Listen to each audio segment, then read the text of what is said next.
I have a lot of talking to do.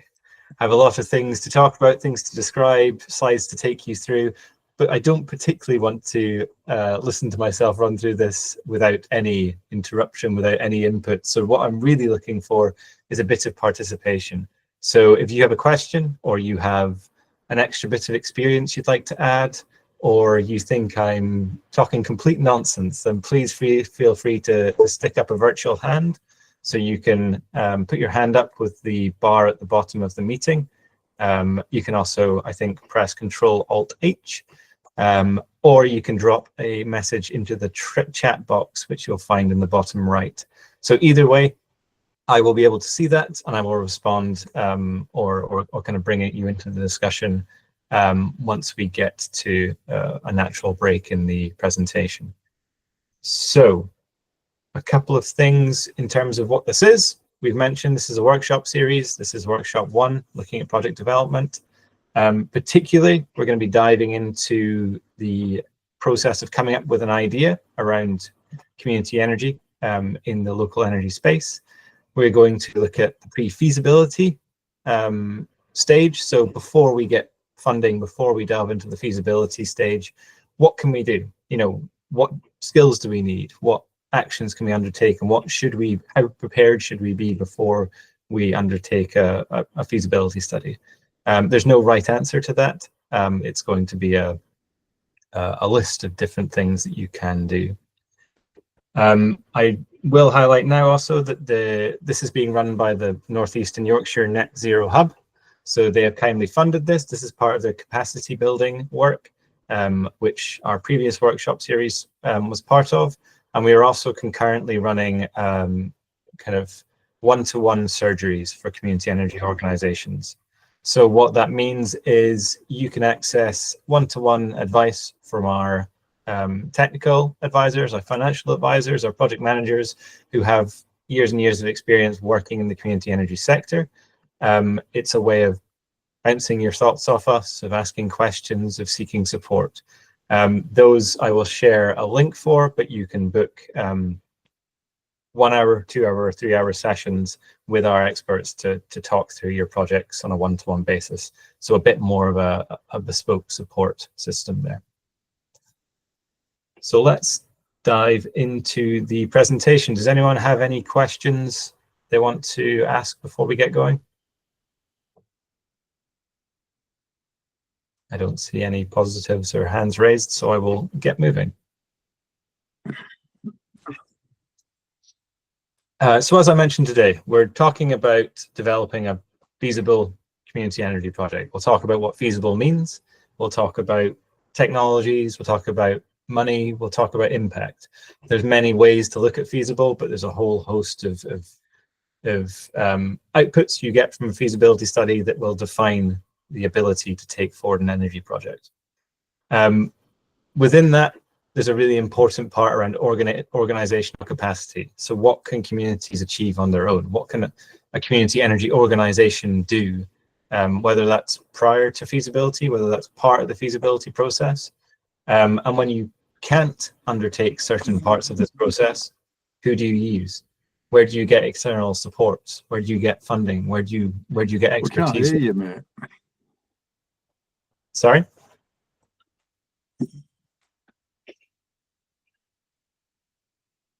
Jerry, was that you? I think someone said they couldn't hear me.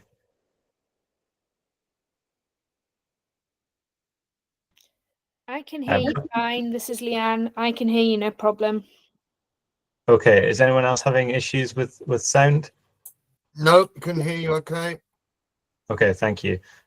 I think it may be an issue at whoever that was, and if you can't hear me, can you please drop a direct message to my colleague, Ahmed, who's on the meeting? He may be able to help you out there. So, where was I? I was talking about what we are going to gain from today. So what I hope is that you will gain some knowledge and a whole lot of resources that will help you or the organizations you're involved in undertake energy feasibility studies. As well as that, I want to introduce the kind of approaches that you can take to understanding your organization's capabilities, so what you can do, as well as what you can't do and how we develop the capabilities to fill those gaps, basically. This is the general agenda for today. So we're going to have some introductions. We'll be nice and quick about that. There's quite a lot of us in the room. We will then go through an overview of project development. We will talk about pre-feasibility, what that means, what that entails, what it includes. And then we'll move into the kind of feasibility process and a little bit beyond. We're really focusing at that front end of project development, though, of getting a project off the ground and testing it. That will take us about 45 minutes, and then we will have a 10-minute break, give you a bit of time to get your headspace back and get a cup of tea, that kind of thing. We're moving on to this concept of community capacity and capacity building. That should take a little less time. So I think by the time, probably about 25 minutes, we'll have another short break, and then we'll do a couple of workshops, which will be looking at programming and resourcing. So setting out a program of works and how you resource a project.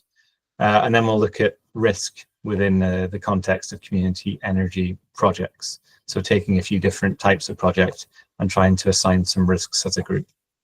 Lastly, there will be a plenary session, a feedback session where you can ask questions, whether it's about a particular project or whether it's about the content in this presentation. Typically, we have a bit of a session kind of working through these two workshops to bounce ideas back and forth amongst us. A bit of a session which will kind of review what we've talked about today, ask a few specific questions, and then those who want to stay around for a little longer and ask specific questions, so a kind of Q&A session right at the end, are very welcome to. We're available till 5 o'clock. We will likely finish a bit in advance of 5 o'clock. So there's some time there to have some more in-depth chats for those who have the time to. So let me just get you all back up on screen. And what we want to do now is we have a nearly full house. So I'd like people to go around and just state your name, what your organization is, or who you are representing, what your interest is here. And then a tiny bit about your energy project. We don't want to take more than about 10 to 15 minutes here. So if you could just tell us, we're looking at a wind project, we're developing a heat network, we have no idea what we're doing, but we're interested. That's enough. So if I could start with Leanne, who's top left of my screen now. Leanne, if you could just say at the end of yours, pick another person in the room to introduce themselves, that would be very helpful. Hello, can you hear me okay? Yes, we can. Hello, I'm Leanne Shipley. I work for Community Action Northumberland. I am part of our CARE team, which is Climate Action in the Rural Northeast.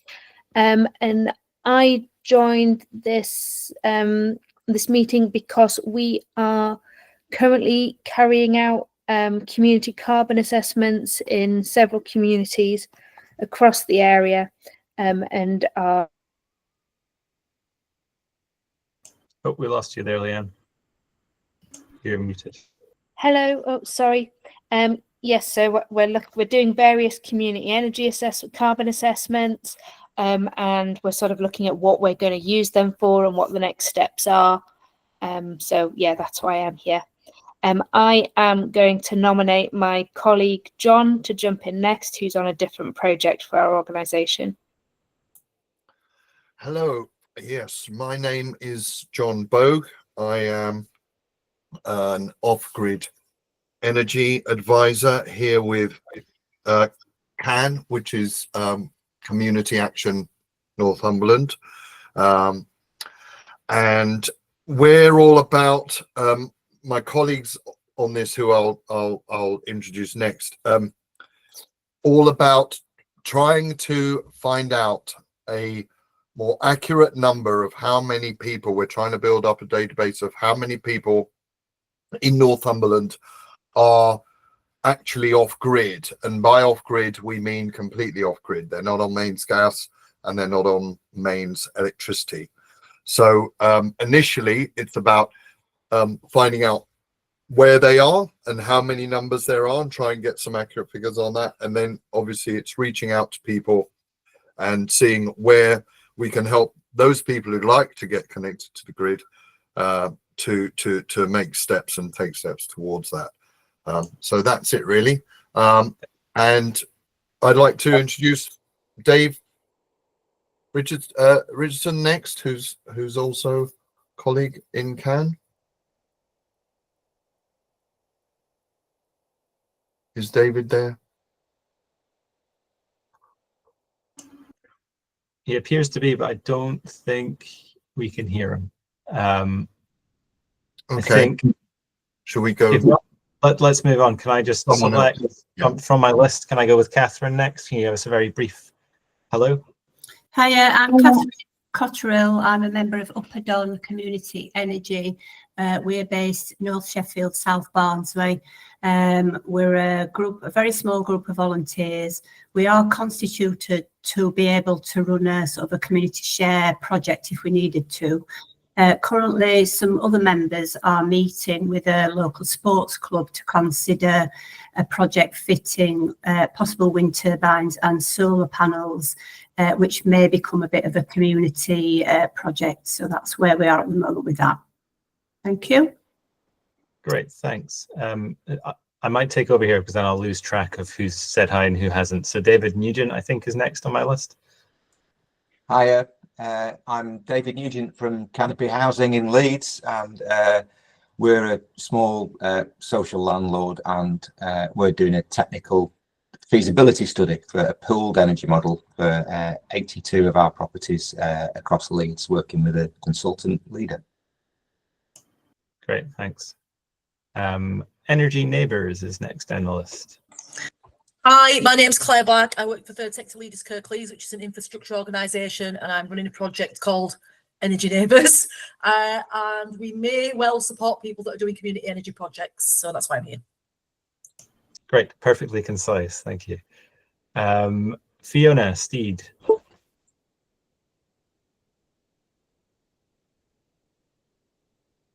Thank you. I'm here on behalf of Tockwith Community Energy. We are a small village about 10 miles east of York, west of York. We are looking to set up a community energy generation project by putting solar panels on the roofs of our community buildings. And then hopefully after that, moving into putting solar panels onto local business roofs. We're going to set ourselves up as a community benefit society. And but we've done the feasibility study and we're moving into the development phase now. Fantastic. Jerry, you're up next.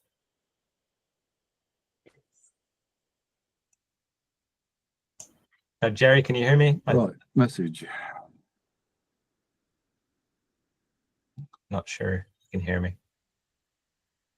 I think I will move on to Helga. Hi, I'm Helge Ödal, and I'm with Otley 2030, North Leeds. We're putting together a group dealing with retrofit and energy. Retrofit is probably our main focus ahead, but also community energy, and we have our eyes at present on an existing facility which is not working, which is our hydro station, which hasn't been working for 18 months, and we're hoping to do something to get it back.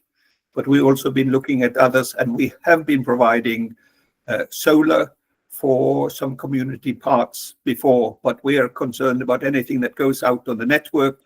So personally, I have seen cover of my own electricity energy in Scotland arriving only 10 to 20% here, so 80–90% of financial loss underway. Therefore, we are scared stiff of anything that is beyond our connection point.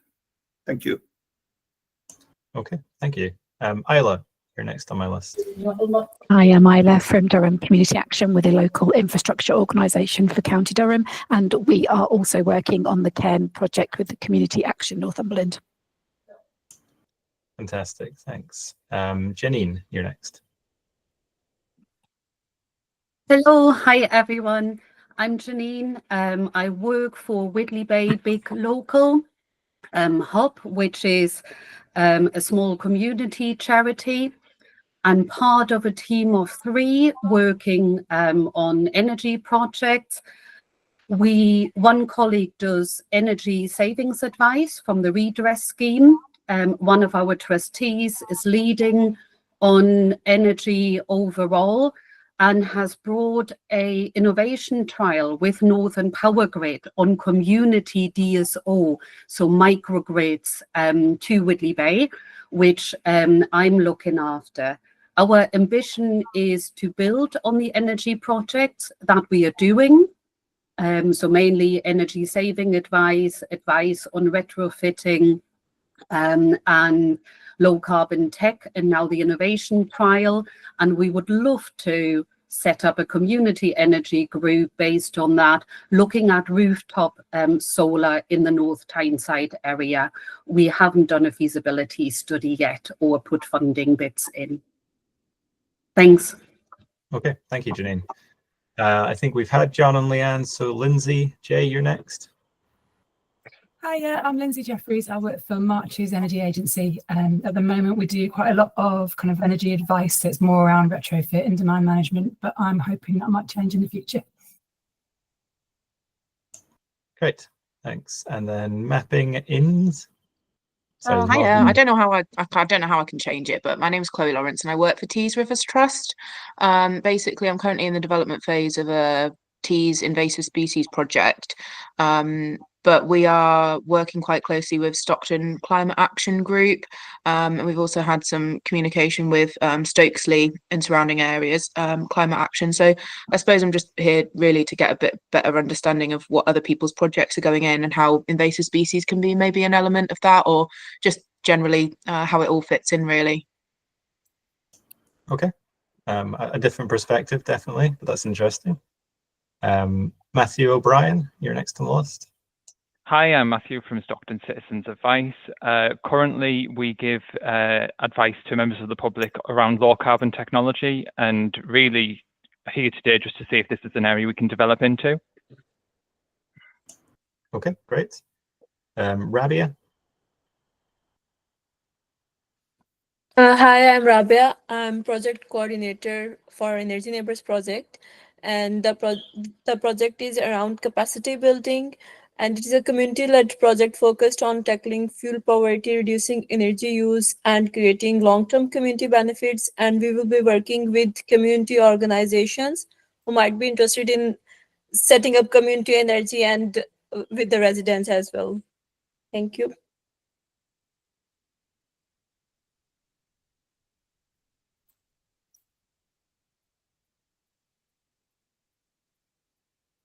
Oh, sorry, I think I was muted. Ria Hughes? Okay, tech problems for Ria, that's no problem. Thank you for the message. Russell? Yeah, hi everyone. Russell Hoare here representing Environmental Smart CIC, which is a CIC set up to cover the area really just to the east of York, although we do have interests in the wider region. Historically, we've been looking at geothermal projects for community heating, initially using old gas wells, but then also doing feasibility on drilling new wells. But we're slowly moving into solar and possibly battery storage and air source heat pumps. So we're widening our remit, and hence a reason to sort of get a refresh on how to get these projects going. Okay, good. Nearly there. We've got Shella next. Hello, it's Sheila Jones. Sorry, Sheila. Go ahead. All right, no problems. I represent Ellaby Community Energy. We are between Hull and Beverley, a little tiny village of 130 houses. We've got a lot of enthusiasm from people in the village, also very supportive. But what we're lacking is the managerial, as it were, support to take the project forward. We've got a very good technical plan, that's all sorted, but at the moment we're lacking managerial experience to actually take the project forward via a CIC. Okay, understood. Susan Ross. Hi, good afternoon, everybody. My name's Susan Ross from Edge Innovation. We're a design thinking consultancy, and we have been involved in quite a lot of different energy and community energy projects, including supporting with some stuff with Rural Design Centre and Community Action Northumberland. And we're also separately been involved in some things around rural energy resilience, a programme funded through Innovate UK there about how we use community centres and car clubs to power community centres when the grid goes down. Okay, interesting. Not even sure. Transition Stroud. Hi, yeah, I'm Jess. I can't change my name. I don't know why. Sorry. So I'm Jess. I work for Transition Stroud, which is in Gloucestershire. So I'm kind of gate crashing a bit, but I'm afraid I did ask permission. My local hub isn't running this sort of thing, so this is really valuable for me to be able to sit in on. We're a small community-based organisation. We have several active projects, one of which is on community energy. We're more of a network, enthusing different communities around our district. We currently have a pipeline of ambitiously 10 projects, but in reality, probably 3 semi-viable ones. We do have some local support, but we are struggling. We've had 3 feasibility studies, pre-feasibility studies done, of which all 3 came back saying no. It's mostly roof-based solar, but we are looking at some fields as well. And we're looking at different economic models at the moment to see if we can match fund to make the community energy model work financially. And that's where we're at, really. Yeah, thanks, everyone. Okay, no problem. And then lastly, Walt. Yeah, hi. Yeah, it's always a problem with being a Walt. You're always at the end of the list, are you? Yeah, so I'm Walt Trelaw. I guess representing probably a couple of different ones. So I do some work for York Community Energy as a volunteer, but which is kind of a well-established community energy group doing rooftop solar. So I'd volunteer for them a day a week, and I'm actually based in Leeds. I'm also supporting Leeds Community Energy, which is kind of in the launch phase, and also involved in other little groups around Leeds. One where I live in Garforth, another one in Alwoodley, where I've been helping give some advice with my limited experience in York, sort of spreading that advice into Leeds. I suspect, I know for Garforth, we'll probably end up moving into a big part of the Leeds Community Energy, purely because of the economies of scale. We've only got 3 volunteers in Garforth, so you don't really have enough breadth of people. But I think if we're going to join Leeds, then we've got a bigger number of people, which gives us that extra capacity, which I think is something you're going to be talking about today. So kind of interested in that capacity building thing. Cheers. Okay, brilliant. Well, thank you everyone for contributing. The reason I wanted to go through what is quite a long introduction of everyone is that, you know, everyone has, well, is at different stages of development, clearly, working in different geographies, but all with a generally similar aim. I can already see some connections being made in the chat, but part of the reason I wanted everyone to say hi and say where they are and what they're doing is that these networks and these connections and discussions are really important to the community energy sector, and we will get to that in the capacity building part of things. But yeah, I think it's quite a necessary thing for everyone to kind of get to know each other. I mean, I've met quite a few of you in the room before, or if not, I've come across your organizations.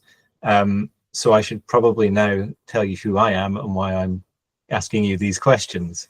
So I am Sandy Robinson, as it says. I am here with 2 of my colleagues, so Rhys Watkins and Ahmed El Dakar, that you'll see in the chat or in the room.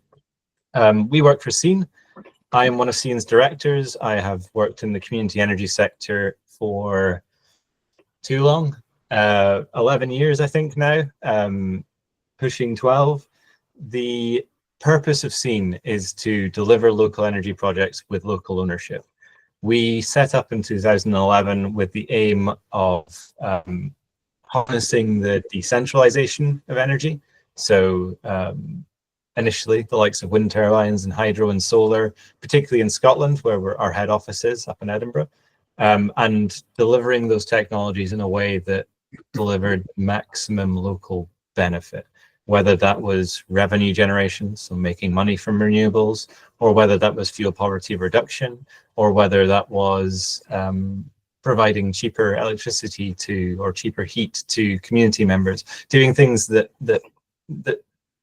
basically went in the face of the status quo, moving away from big centralized generation, moving away from what is still the status quo around multinationals owning energy infrastructure. It's a challenge. It's something that we love to be challenged by, but when you have a success, it's one of the most positive and engaging and satisfying things that you can do. I mean, to give a couple of recent examples, so our probably biggest recent project is a 2.6 megawatts solar farm, so pretty substantial ground-mounted solar farm up near Dundee, working with Dundee Renewable Energy Society. And not to put people off, but we got involved in the project, I think, in 2016, and they energized and got connected to the grid last year. So it's a long road for big projects, but the impact of that project will be substantial. The money that is going to go back to the community shareholders and will be generated for Community Benefit Fund make all of that effort worth it. So that's why I do what I do, and that's why we're here talking about this today. In terms of our experience in the Northeast and Yorkshire, really recent projects, we do a little bit of everything, but in the kind of main, we work with community organizations to go from initial ideas through to securing funding, through to feasibility testing, getting planning permission, et cetera, all the way through to installation. So recently we've worked with a group on Holy Island, so Holy Island 2050, looking at an energy options appraisal for the island, looking at decarbonisation strategies for the island, which is quite a specific and constrained context, both culturally and ecologically. It's really important. So that was a very interesting one.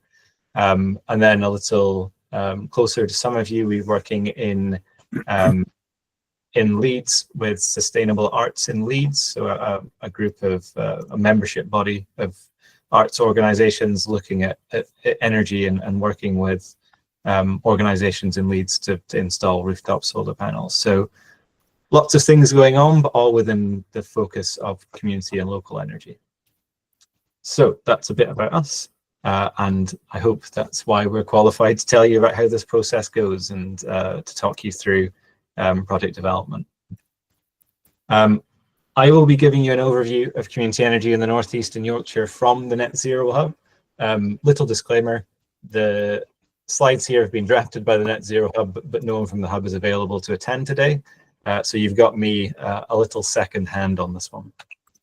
So most, if not all of you, will be aware of the Northeast and Yorkshire Net Zero Hub. It is the delivery vehicle for net zero funding, for net zero capacity building, for strategy and development in the net zero space. They're funded directly by DESNZ, Department for Energy Security and Net Zero, as well as GB Energy now, as things are changing in the way the government has set up its energy investments. Purposes include commercial investment into projects, so looking at quite big net zero projects in the region, looking at the increasing number, quality and scale of local projects, so that's particularly relevant to most of us in the room. Developing net zero programs and initiatives, that's pretty broad ranging, but includes the kind of knowledge transfer and capacity building that this program is part of. So trying to share information, to upskill, to help people get involved in the net zero transition. And lastly, to raise awareness throughout the region. So the region itself is not entirely aligned, as you can see on the right, to anything that anyone normally understands, but does include the whole of the Northeast, and it also includes Yorkshire down there as well. Northeast being a term that many will disagree on, I have no doubt. But yeah, it follows that map, and I think nearly everyone is within that geography. So how is the hub supporting community energy, particularly through the Great British Energy Community Fund, which was previously less of a mouthful. It used to be called the Community Energy Fund. The fund itself, which is currently open until I think the 19th of November, that's off the top of my head, I will give you the correct date later, provides stage 1 funding for feasibility studies up to £40,000. And then for those projects which are deemed feasible, it provides another £100,000 up to £100,000 to conduct stage 2 development and design, which is kind of getting planning permission, landowner agreements, detailed design of systems, that kind of thing. So it's a pretty significant amount of money for projects. It's maybe not everything you need to make a project happen, but it is a good and very needed bit of support for the community energy sector. There's a steering group at the hub which helps provide strategic oversight. I will take you through a few of those people in a second. And as I've mentioned, there's a lot of capacity building work going on in the background. Carbon literacy training is available. A program called Seeing is Believing, which is taking people in the Northeast, particularly local authority officers, I understand, to see what's possible in community energy, to see existing successful projects. I'd also point you to case studies on the website, to the workshop series right now that we're doing. There are 4 more of those. And then the community energy surgeries, I've already highlighted the one-to-one support that we're offering to organizations. So I've been through what the Great British Energy Community Fund is, but as I said, up to £140,000 available to take projects through to investment ready. It's available for community-based organizations. That includes your community interest companies, benefit societies, charities, cooperatives. And the kind of key criteria basically are that it's not capital funding, so you can't pay for the installations themselves. It's about developing the projects, and any project that comes out of this fund should be at least 50% community owned. And there we go, I got it wrong. It's the 12th of November, which is when the fund deadline is. Although, as I understand it, they're reviewing funds on a rolling basis, so the sooner you get things in, the better. Anyone who needs help and support in relation to putting a proposal in, there is guidance and forms online, and in fact, SEEN has significant experience supporting organizations to put in proposals, so please feel free to get in touch directly. The team itself, very briefly, Abby is the project manager, so Abby you will probably come into contact with at some point should you get into the community energy, the Great British Energy Community Fund. Sue Manson and Emma Dawson are project officers there, so they're working on developing community energy projects. All 3 of those you may have met already, but are key contacts. And then there's a wider team of regional support across Lizzie, George, Femi, Harry, and Danny. All of this information will be in the slides that we share after the calls. So if you need any of this information, it'll be easily available to you. So that's us gone through introductions. We are a reasonable amount of time in, so we're going to be a bit behind the schedule getting to this break, but I'm going to take you through project development, pre-feasibility, and how we move on from pre-feasibility to feasibility. The last workshop series that we conducted used this as an overview structure of the project development process. It tried to take everyone through the whole process from the idea to operation. Now that's a huge topic with a whole lot of information within it. And today what we really want to focus on is that first bit, going from a good idea to a feasible idea, going from something you've talked about in the pub or over a coffee that you think, could we do this, to initially testing it, finding the right people in your organization and community to take on the project, getting funding, and conducting a feasibility study. So we'll go through that today in a fair amount of depth. But one thing I wanted to flag before we get there is, what do you need within this process? So I've tried to break this down, and it's going to depend on your project type of what you want to do. But generally, we have a whole load of roles, some of which may be fulfilled by your organization, or you may be able to recruit, but often are filled by an external consultant, a bit like SEAM.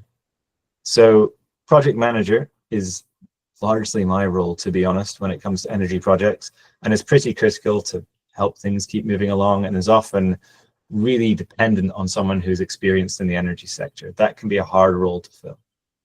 Energy auditors and data analysts are important. They're the people that look at the energy data, that tell you what's going on now and what can happen in future. They may need certification, so kind of retrofit certification to do assessments and that kind of thing to an industry standard. One area where communities are particularly suited is often around engagement. You know, you've got local networks, local knowledge, you know the people that you're talking to, you know the place, you know the kind of social groups, that kind of thing. So it's an area where whenever I'm involved in a feasibility study, I would be leaning heavily on the local community to support on, because it's critical to have that local voice. That said, engagement is a very specific thing, and having a really robust engagement plan is important. So sometimes it's important to get a specialist in. Then down at the bottom, we have some roles that are quite hard to fill. So engineers, we need the right type of engineer with the right type of knowledge, whether that's solar design engineers, whether that's heating system engineers, whether that's you know, architects. There's a whole load of different design level and design roles that are quite important within the project development process. Similarly, legal expertise, one of the most expensive, one of the most specialized areas that you might need to seek support and advice from. So we're talking about drafting contracts and securing contracts, we're talking about leases, that kind of thing.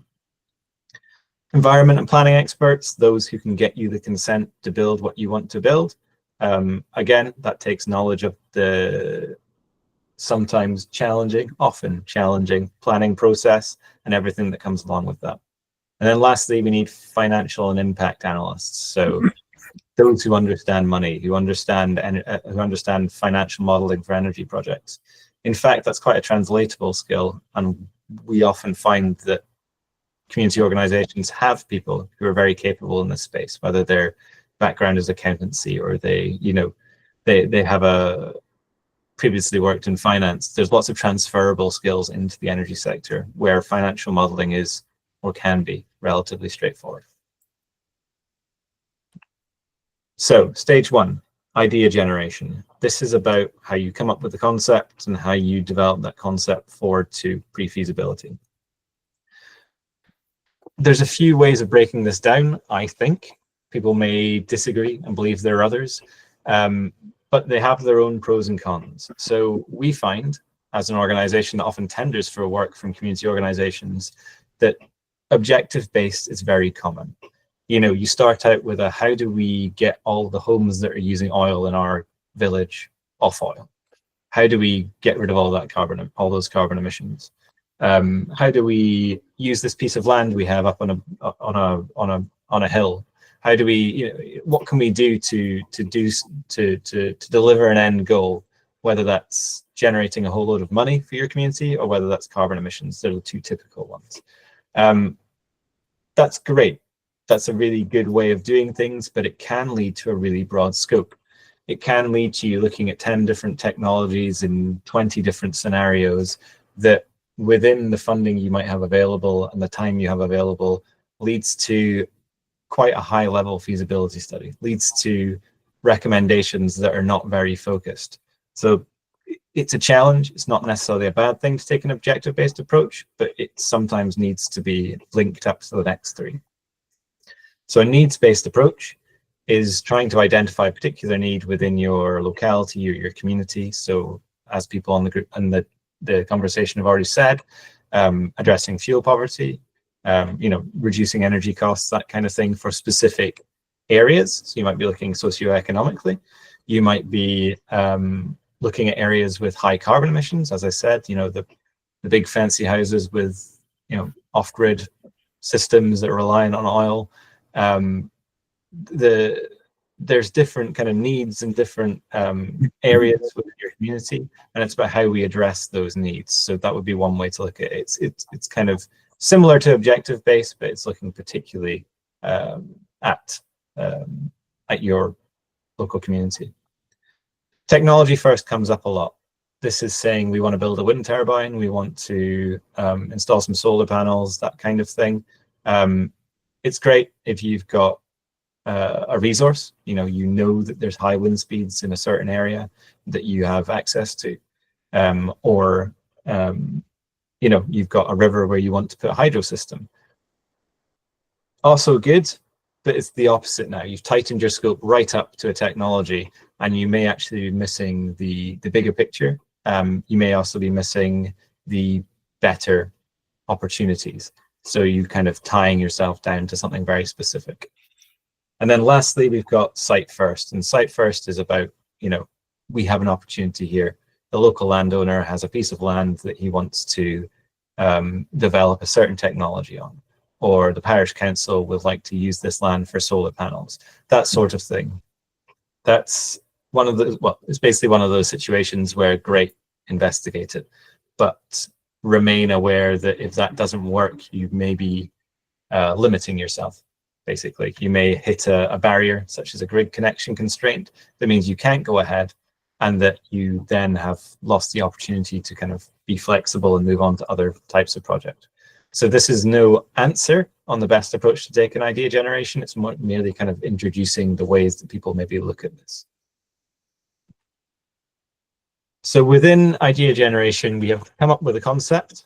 We think that within our village in North Yorkshire, there's an area of land that's suitable for a community-owned wind turbine, hypothetically. What we want to do within reason is try and ensure representation and build consensus within the community. After all, these projects are community-led and therefore should be representative of a place and a people. So the first stage there is figuring out who's who, is mapping out stakeholders. So that includes your parish council and local authority, it includes your landowners, it includes community organizations, but it also includes the general public in terms of building in different social groups and that kind of thing, figuring out who's supportive, who's not. The way we figure out who is supportive is we engage. We have public meetings, we use newsletters, posters, and direct outreach. So going to meet people, sending emails, phone calls, that kind of thing. We can also implement a democratic governance structure. So we can bring people into a membership body. We can form steering groups and advisory boards of local people. Ways to try and create a representative group that can input the views of a local population or community. This is really difficult. This sounds nice and easy, but I think any of you have tried this know it's very difficult. That it's time and cost intensive, and that getting a representative sample of any community is so challenging, because you have people who are more available, people who have time to input, and those who are working with 3 kids who just can't come along to a meeting at 5 p.m. on a Wednesday, sort of thing. There's many reasons people can't take part, but trying to allow people to take part is the concept here. I think that poor engagement at this stage can really cripple projects. I could take an example from, in fact, where I'm from originally, which is called, rather mysteriously, the Black Isle up in Scotland. And there was a group there, in fact, I was involved with, who tried to build some community-owned wind turbines, pretty large ones. They went to discuss this with as many people as they could. They felt they had a community mandate to do so, but it was a subsection of a population of around 10,000, and they didn't have access to a large part of that population. They didn't know people in different social groups. So kind of forged on and did a postal vote to try and secure this mandate, to try and secure support, which came back, and I think it was 46% against, and it basically meant the project could never go ahead. Now, with more effective engagement and more communication and more of this mapping out who's who, they could have done a much better job in establishing that this was for the community's good, this was for the benefit of local people, because the arguments against it were about the fact that this was developer-led, that this was going to benefit a small group of people and not everyone, which was true, but as these things catch hold, hard to stop it. So that leads into building consensus. We've talked about mapping and engaging. We then need to bring people into the design process. We need to demonstrate the ideas that are being put forward, so your concepts, whether they work, showing people that other people have done this, that community solar is not such an insane idea, that plenty of communities have successfully installed solar panels and benefit from them for years, in fact. So that sort of thing of bringing people along on the journey. And then critically building in feedback to make sure that what you're doing is supported by people within your community. So just to stop me talking for a couple of minutes, does anyone have anything to contribute in terms of approaches to engagement at this stage that they've used? So in the ideas generation stage. Russell. Yeah, just your point about engagement being the toughest piece. I mean, I've definitely found that. And what I found is on the doorstep, we've done letter drops, and you can get positive feedback on the doorstep. But then to actually get people to engage properly, like for instance, just getting heat demand information. They're all for a heat system. They get that it could lower costs. They're happy to take a leaflet on the doorstep and talk to you. Getting them to part with their energy bills is a completely different thing. It's really tough. It takes a lot of time, a lot of effort, and we, when we started doing it, we certainly didn't build that into our costs.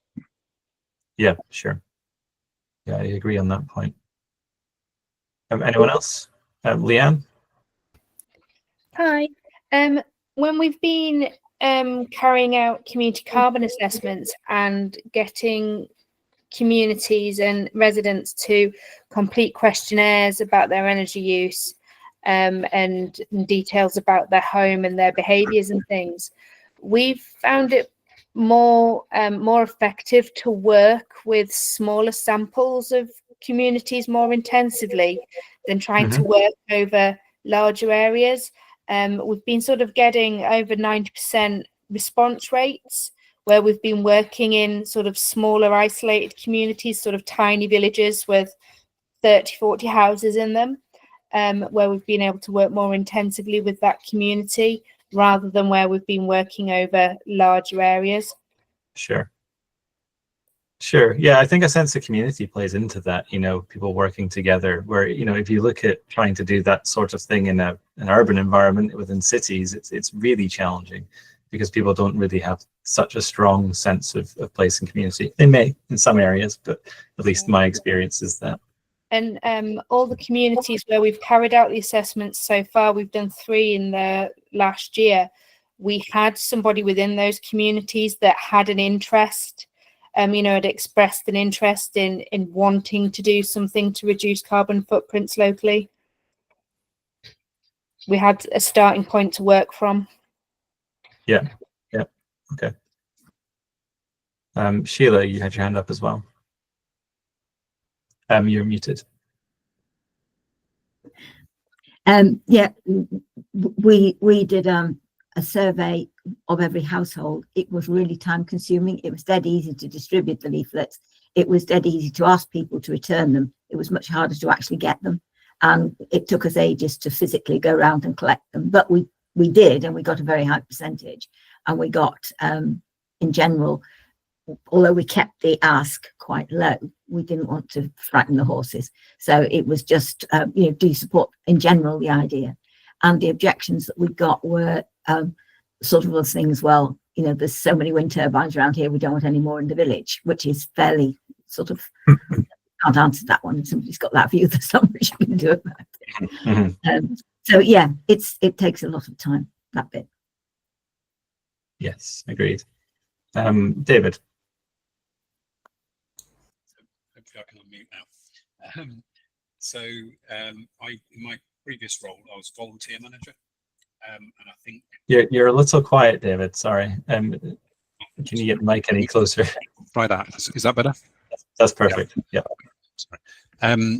Yeah, in my previous role, I was actually a volunteer manager. And I think the point about having someone interested to kind of lead the charge in the community is really important. What I found when managing volunteer projects was the successful ones, you had someone in the group who stepped forward and took a leading role, and then other people would coalesce around them.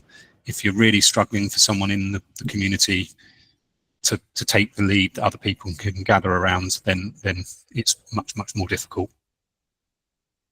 Yeah, definitely. I mean, yeah, often kind of stated as kind of community champion or something like that, but there's people who have the time and drive to really do this well, and who are good at talking to people, you know, just have the skill set to do this in an authentic way that are really important. And often that's something you'll struggle to get an external consultant to do, because they don't have the relationships, they don't have the networks, and they don't often have the capabilities to do things that local people can. So let me get back to my slides. Just to wrap up on idea generation, trying to simplify things a little bit and kind of make a statement about what's important. You know, representation isn't just having a few people at the table. You know, that's good, that's a great start. But it's about designing all of the structures and processes and supports that ensure all voices. And we say all voices, that's really challenging. You're not going to get 100% response rate ever. But at least a sample that is, you know, representative of all voices, and especially marginalized ones, I think that's quite an important point, can meaningfully influence decisions. And that's, you know, being able to input. It's great to consult with people and tell them what you're doing, but to get their view and build that into your decision making and your design at an early stage is quite a challenging thing to do. So you have to go to people with options, with some ideas. You have to engage pretty comprehensively as far as you can within your resources. We'll talk about that. Seek that input, refine your options on that basis. So try and kind of change what you're doing to make sure it aligns with your engagement outcomes, and then progress to the feasibility stage. Now that's a whole lot of work to do before getting into feasibility. It's very much an ideal thing. You know, sometimes you have communities preparing project vision plans or community action plans that are quite kind of a definite structured way of creating an action plan and getting people's input. But that can take several months minimum, and it can, you know, it takes time and money. So you might need to get funding to do that. So often you find organizations routing straight into feasibility without having done this groundwork. It's not necessarily going to ruin the project, but it is going to make it more difficult later down the line. Building some of this into the feasibility stage is also very important to the engagement side of things. So into pre-feasibility, we are running fairly behind time here. So what I'm going to do is a bit of pre-feasibility and then give us a break, and then we can come back and tackle a couple of slides on the full feasibility side of things. Pre-feasibility is the core of our focus here. What is it? It's an early stage assessment that helps you explore whether a community energy project is worth pursuing. You know, it can take many forms, and I'm going to talk through what it ideally includes. But the point is to identify opportunities and then screen out the unworkable ones. Get rid of the things that just aren't going to make sense. You know, if you know already that those in your community don't support wind turbines, then pursuing wind turbines is probably not the best idea. We also know that, you know, taking on enormous projects that are going to cost 100 million are maybe not really in the wheelhouse of a community group with 5 members at this stage. So taking out those that are just a little bit beyond in terms of ambition. You know, there's certain technologies you might think that's a good idea, say tidal turbines that might work for, you may think is going to work in your location, but in reality, the technology is maybe not ready yet. You know, there's things that can come up as ideas that are worth talking through, but at this stage you want to screen out and move forward with the ones that look like the best bets. It's effectively about doing a bit of feasibility work before the feasibility study. I'm Conscious of time, so I'm going to skip through this question, but I will come back to what other people have done within the kind of feasibility and pre-feasibility stages. So I tried to break this down a little bit based on how we deliver projects. This is not completely comprehensive, and it's also not something that you have to do for every pre-feasibility study. But we talked about the first point. We want to engage with people. This is community-led, this is locally owned, or locally led at least. We want to gather input. We want to drive membership and support. We want to have people's views on board to shape our ambitions. So that's a really kind of high input part of the process. We want to use that engagement and everything we've talked about in terms of technologies and ideas to define our objectives. What are we trying to do here? Are we trying to save people money? Are we trying to save money for our community centre? Are we trying to reduce carbon emissions as a whole community? Are we trying to increase our energy independence and resilience? You know, are there things that we are aiming for that we all agree on, and trying to hone that down? This will really help when you get to specifying what's in your feasibility study. We want to do an initial review of energy use. This doesn't need to be, you know, going out and surveying, collecting data. This can be done using rules of thumb. It can be done using data sets that exist online, and we'll go through that in a second.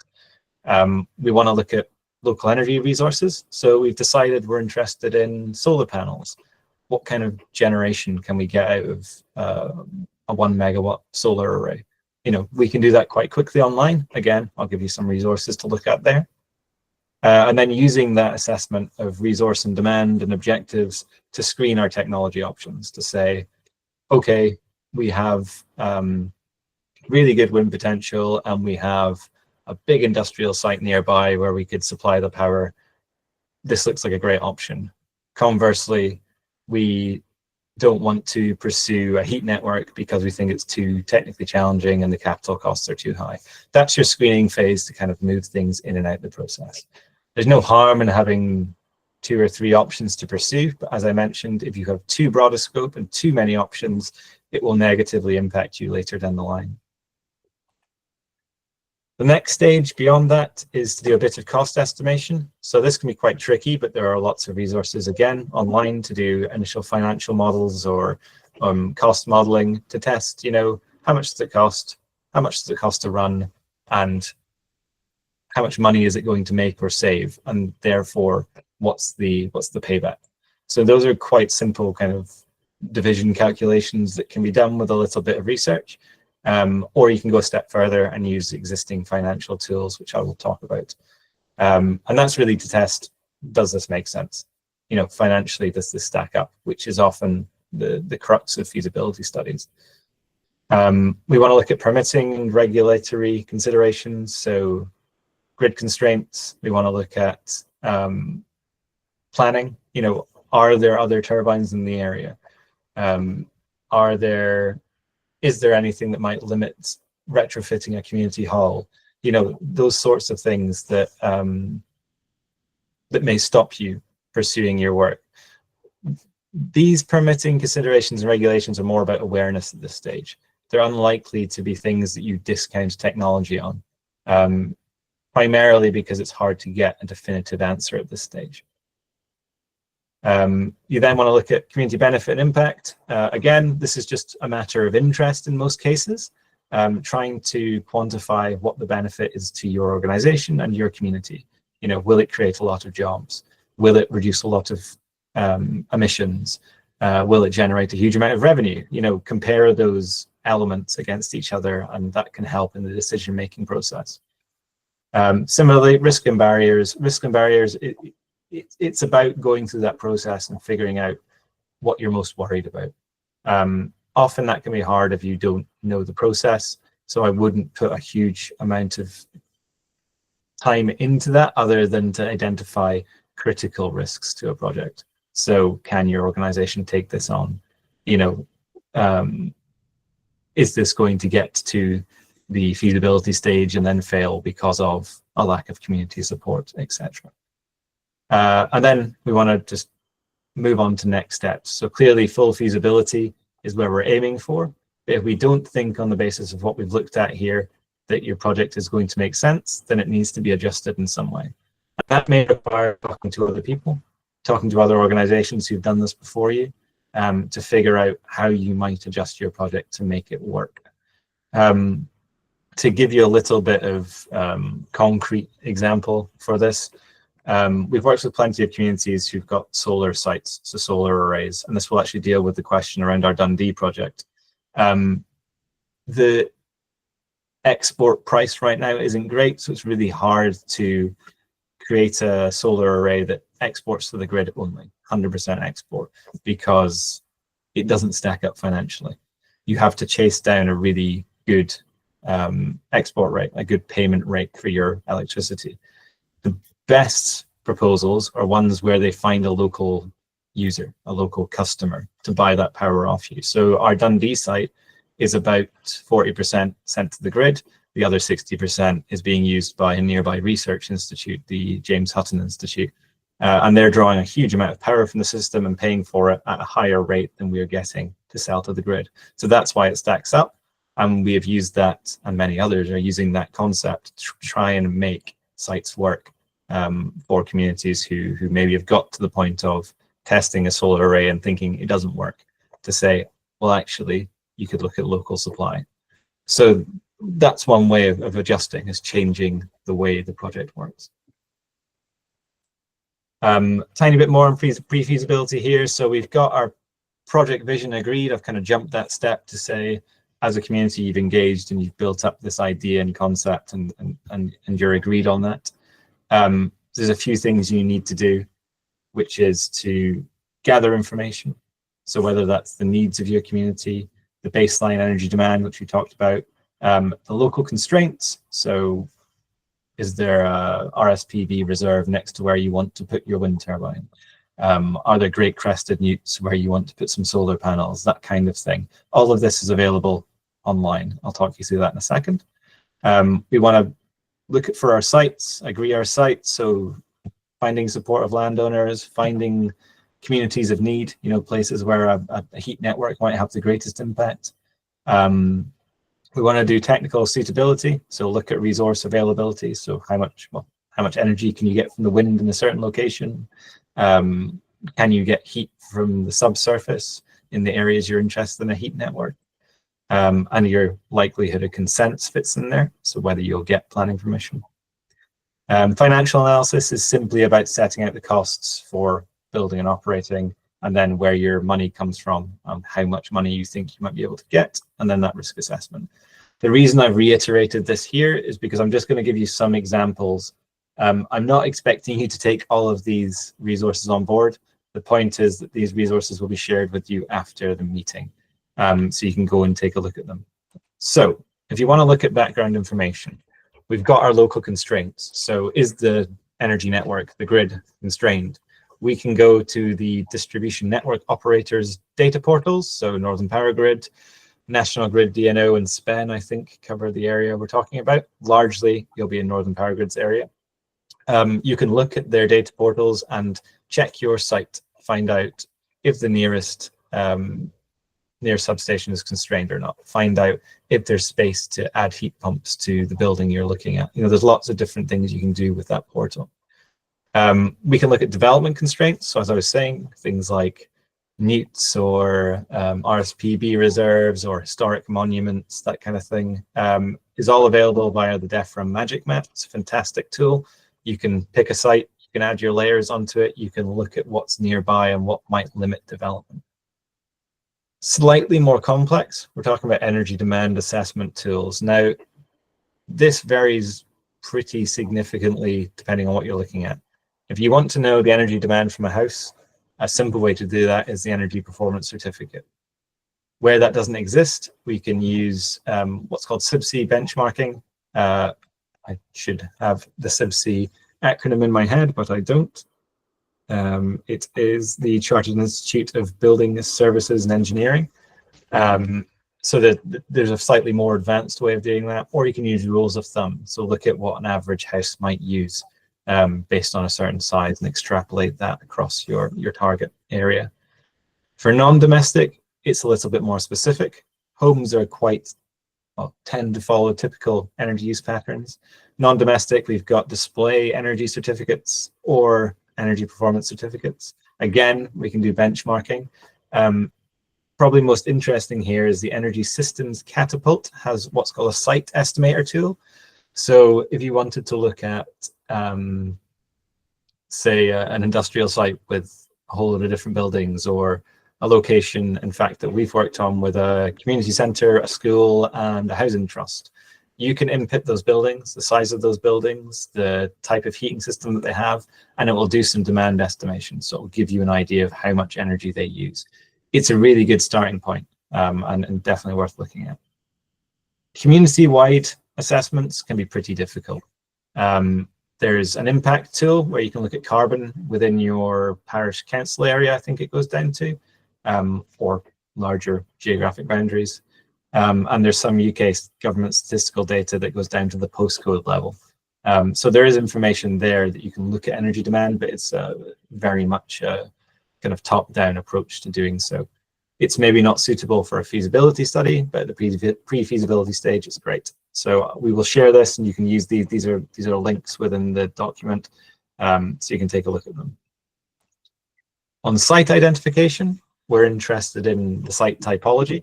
So we can again look at Magic Map from DEFRA and look at the landscape type and so forth. It's a little more difficult to find out who owns a site. The UK is particularly bad for ownership.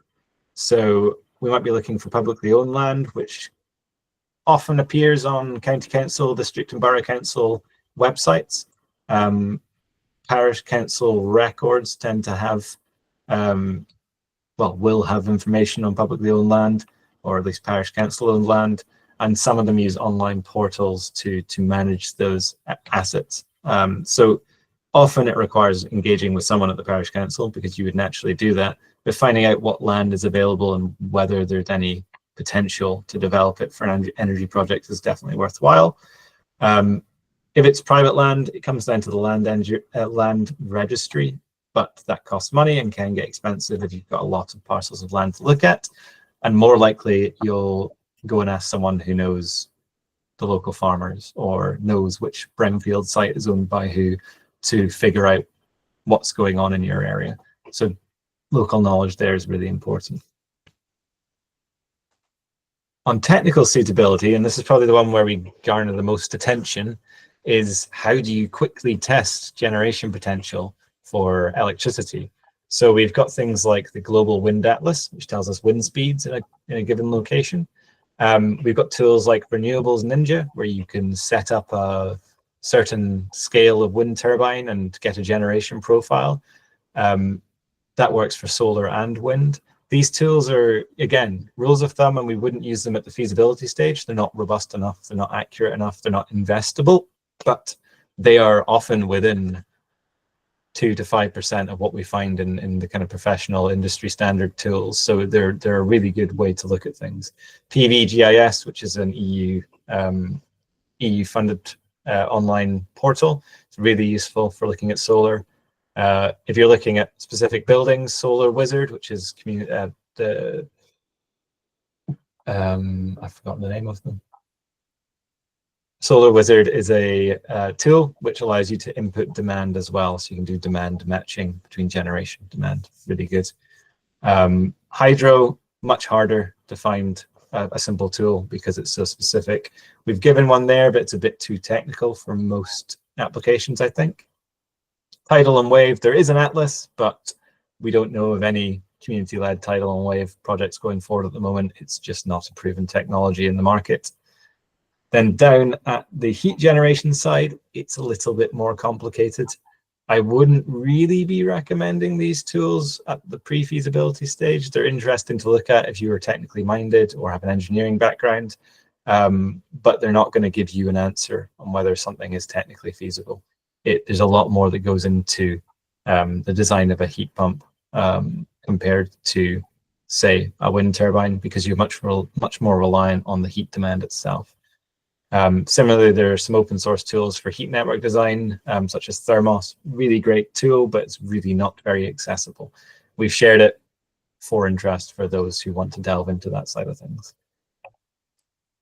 And then second last on the pre-feasibility slides, we've got some financial analysis models from local Scotland, really good resource in Scotland for community group, as well as a guide from Community Energy London that I'd highly recommend.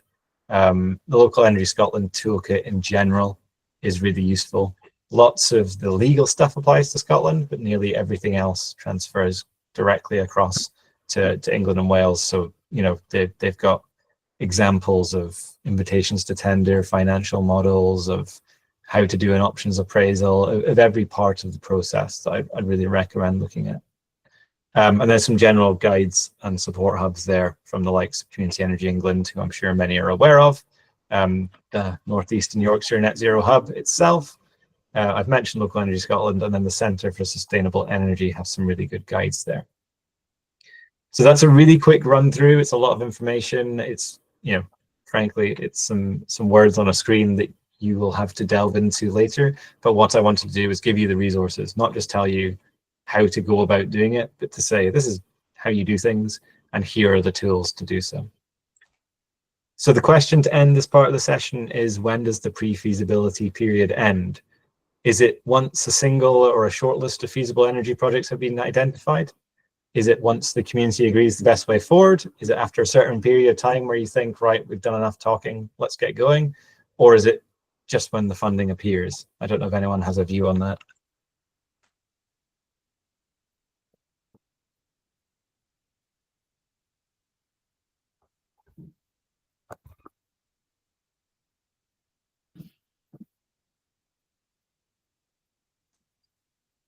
No views? Is it any one of these, or is it all of these, or is it none of these? I think typically it ends up being D, but I'm not sure that's the right answer. No, I don't think there's a right answer, and I think you're right, Russell, that often it is the funding's here, we need to get a move on. Sheila? After a period of time, you know, that for us, we said, you know, enough, we've got to move on. Yeah, so I mean, from my perspective, I think ideally you look at one and A and say, okay, we've got a list of projects that are shortlisted and we think they're good to go. Let's move forward. But typically, that's just not how things work out. It's about doing as much groundwork as you can.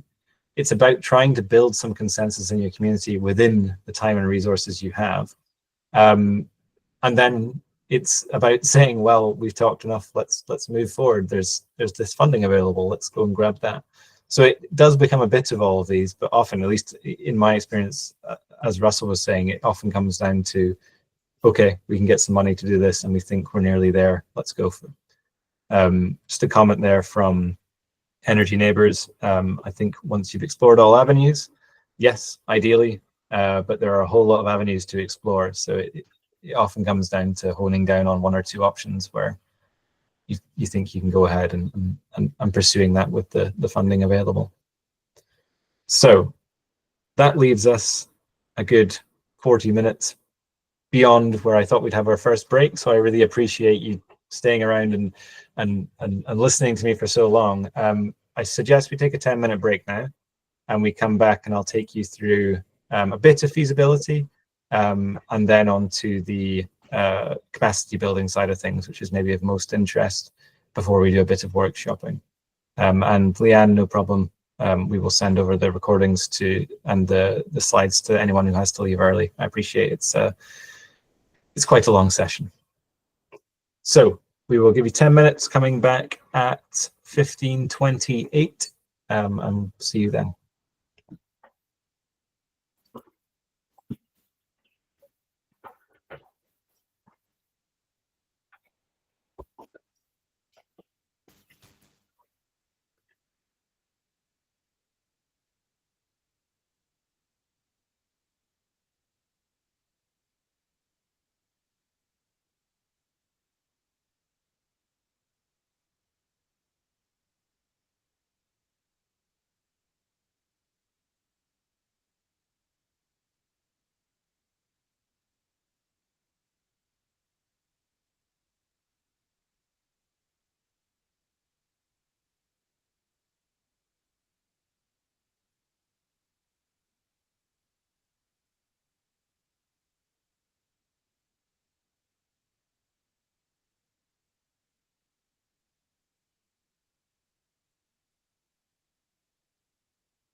One thing, money great for the cancer.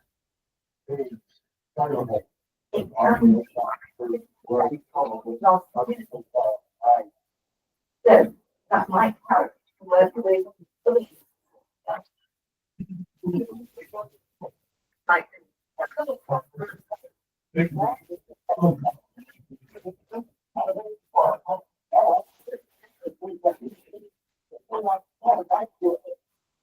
It's interesting.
Okay, let's just hit 3:28. I'll give it a couple of seconds for people to pop back up. I hope everyone's got a cup of tea or whatever you prefer to keep you energized.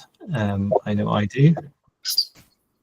So we are going to jump back into this process that we were talking about. I'm quickly going to touch on full feasibility. I'm not going to take you through the whole process. That would be quite a long-winded thing to do in the next half an hour.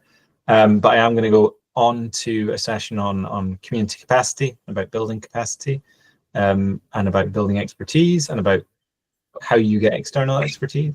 And then we'll do a couple of workshops. So I think another up to 32 minutes of presentation time, and then we've got some time to do some discussions. As I said, please raise a hand, drop a comment in the chat if you have anything to contribute. So full feasibility, we have got through the process of initially appraising all the options we have and coming up with one or two great ideas that we think are going to fly. We've got some representative input from the community. We feel that people are on board with this, and we are moving on to the feasibility stage. So this is an area where SEEN spends a lot of its time helping community organizations go through this process. Now, this is, again, something that will change depending on the technology, the focus, the type of funding that you have, lots of different things, but in an ideal world, and also aligning to the Great British Energy Community Fund, this is what an energy feasibility study looks like. We have a kind of overarching work package, so these WPs at the top are work package around project management. Now, this could be the community, it would be the community involved in regular meetings, but it could also involve external expertise. We'll get onto that. But presuming this is being delivered by a kind of community and consultant consortium or arrangement, we have regular meetings between those involved in the project. We have kind of overarching program risk and budget management, so keeping track of the funding, keeping track of the program, what's happening, making sure things are happening to timescales, and when they aren't, identifying why and addressing that. So quite kind of generalist project management. We've got stakeholder engagement, which is really critical, as we've mentioned, to go from before pre-feasibility. But during the feasibility stage, it's about communicating what you're going to do, gathering information from people, so direct engagement, whether that's with landowners, whether that's with building owners, whether that's with residents in the community, and then kind of community events, so raising awareness at the start, the middle, the end of the process, however you want to do it. On a more kind of technical note, we've got the designs themselves, so going really deep into the resource assessment and the system design to come up with not just, we think, a village-wide heat network, we think that retrofit of this community-owned building is going to work, but testing that out, doing the proper industry standard surveys, design, using typically design tools that those in the sector use that are kind of good enough and robust enough and accurate enough to bring in the latest information, to bring in the latest exact technology types, so wind turbine sizes and designs, solar panel models, that kind of thing, to come to a conclusion on what still theoretically, but very accurately is going to happen should you install these technologies. At the same time, we do an in-depth constraints assessment. We map out what the system might look like, where it's going to go, and then we look at the constraints, not just the ones we looked at in pre-feasibility, not just your nearby bird reserve to your wind turbines, that kind of thing. We're looking at the structure of the ground, so the geotechnical aspects of this. We're looking at the kind of getting ecology surveys and so forth in place. We're looking at the access, so getting onto the site, what it might cost to upgrade a site to get installations in place. We're looking at scaffolding, things like that, all the things that we might need to get to the installation, to allow the installation to happen, and things that might stop it happening. That's really important at this stage. Is really important, and big constraints, often called red flags, will stop the process at this point. So we might get to work package 3 technical design and say, hang on, this site doesn't work for this technology or this arrangement of technologies. And at that point, you step back and you say, do we continue?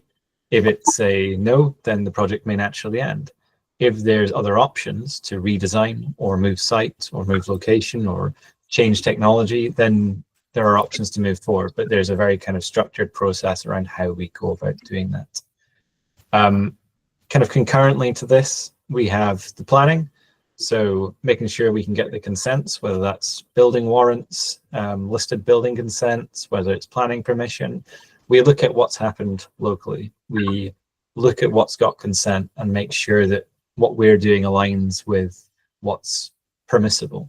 We ask the local authority for formal advice, pre-application advice where required. And for bigger schemes, we may look at environmental impact assessment screening. So basically asking if an environmental impact assessment is required or not, which is quite a big chunk of work and usually only applies to larger infrastructural projects. So your turbines, your solar panels, that kind of thing. Slightly more generically across all projects, we're looking at financial assessments. So accurately defining costs. So going to installers for quotes, that kind of thing. Looking at the latest industry data on what prices you can get for different technologies and bits of kit.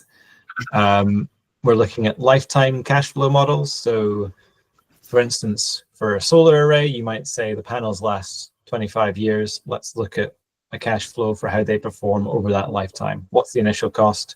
What's the running cost? What's the money being made, the revenue? What are the savings? And then compare all of that over the lifetime to see whether this is financially viable. And alongside that, we're looking at impact. So what's the relative benefit, not just the financial benefit? What's the carbon benefit? What's the social impact of the system we're looking at? And then over to the right of this, we've got commercial and legal, really important. There's the kind of defining the governance options. Now, you may already be set up as a community interest company, a benefit society. There's lots of options out there. Or you may be at this stage deciding what you're going to set up as. You'll also be looking at who's going to deliver this project. Is it going to be community-led? Is it going to be community public sector partnership? Is it going to be led by a developer with some community investment? There are lots of options out there, so testing all the different types of setup you can have.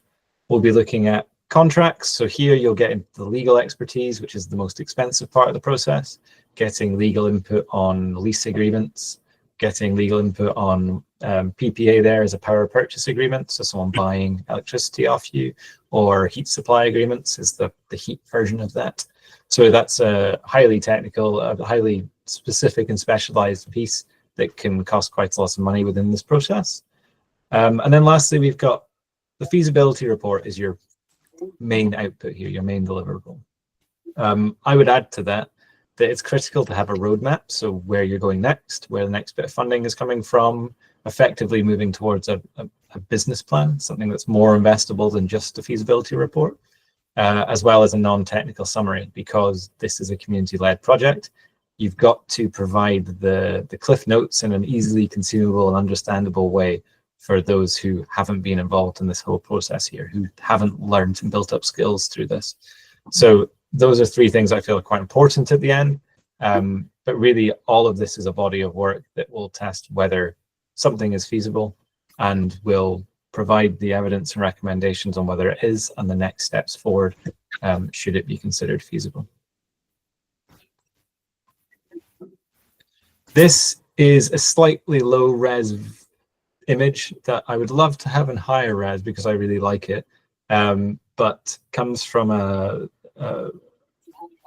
academic journal, an academic paper by 3 Serbians, I think, who were looking at the relative costs, risks, and value of projects in the energy sector. And this kind of aligns with what we were talking about. You know, where do you go beyond a feasibility study? We've got this section at the start they call development, which aligns with pretty much everything we've been talking about, from engagement to securing the rights to build your system, to landowner agreements, to grid connections. And at that stage, the risks are really high because there's lots of unknowns, of lots of things you're figuring out, but the costs are relatively low. You know, in the scale of the energy sector, if you spend 20,000, 30,000 pounds on a feasibility study, that's a very small cost for these businesses that are putting out big systems. And I know for many organizations in the room and generally in the community sector, that's quite a lot of money. It's quite a lot of money for all of us, I think, but it's not enormous in terms of energy project development. As we get to the financing stage, as we're more clear about what's feasible, as we've worked through all of this and started to get planning permission in place, the contracts in place, we're de-risking. Our risks start to fall off quite dramatically. Our project costs are going up because we're asking for more specialized input. We're asking for more legal time. We're asking for specialists in planning. We've got, we're engaging with those who really understand business and financial modeling. So it starts to get more and more expensive. But at the same time, your project value increases. So for example, if you had a piece of land and built a turbine on it, once you've got the piece of land and you've got planning permission, in theory, you could sell that. That has value at that point. So there's kind of a stage where the project cost starts to align with project value. And then in time, the value of the project should go drastically beyond your project costs, because that is what financial feasibility is. So what I'm trying to flag here is that we're at this early stage, the pre-feasibility, feasibility stage, where costs are low, but risks are high. We want to bring that gap down, and that whilst things may get more expensive as we move forward, it gets far less risky. So at the moment, it's okay to find out if something's not feasible. What you're really trying to do is make best use of often grant funding by being A, flexible, and B, careful about your feasibility study, about selecting options that are going to make the most sense at the outset. So really leaning in on that importance of pre-feasibility. Jumping forward, we have a break, which we've just done. That was a little while ago, but I'll take you into a bit of community capacity building. I've got about 20 minutes to do this, and then we'll move into a couple of workshops.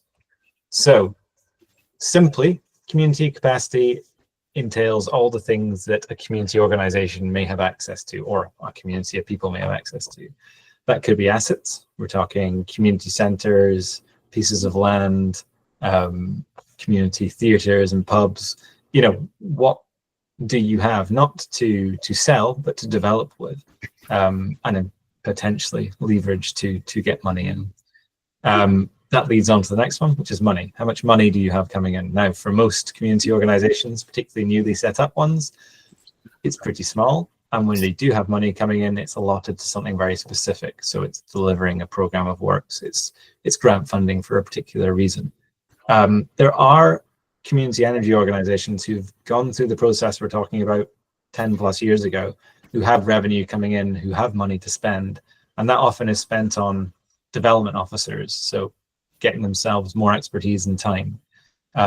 Is often spent on new energy projects, is often invested in this process. So having money, as ever, makes things a little easier. Time is a really difficult one.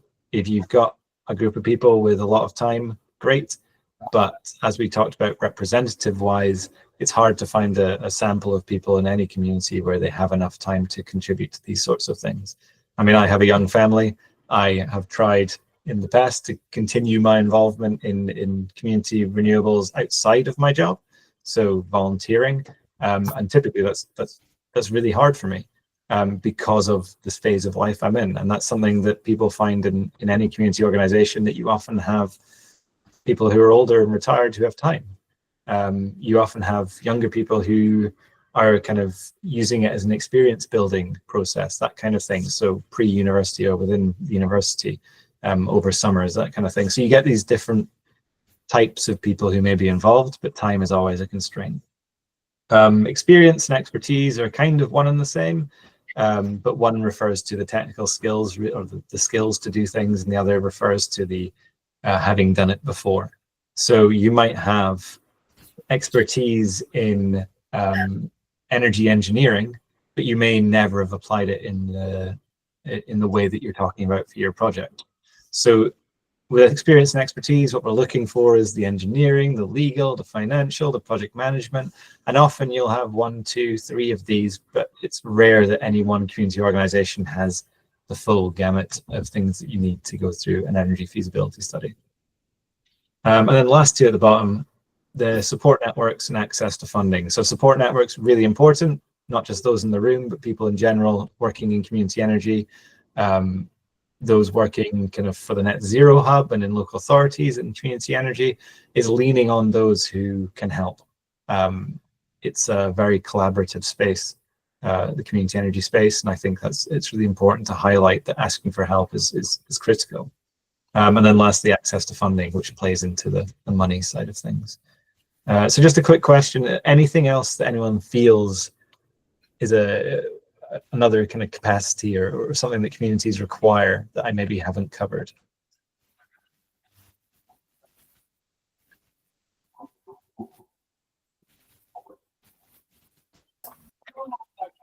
So got good governance, stability and organization, a business development plan for the organization. Yeah, okay. I think good governance is an important one there. I think that's developed by having those with experience and expertise, having the money and time to do so. Yes, I agree. David? Yeah, I was going to say something related to that really, which is whether there's... I hear you, or at least I can hear you. Can you hear me now? I've got a slightly dodgy headset. Let me take that out. Can you hear me now? Or is it my end? Can you hear me now or not? So yeah, sorry, got a slightly dodgy USB connection, I think, on the headset. It's related to governance, really. It's whether the organisation needs any sort of formal, like being a community interest company or some other sort of formal structure around the group to be able to access funding or that sort of thing.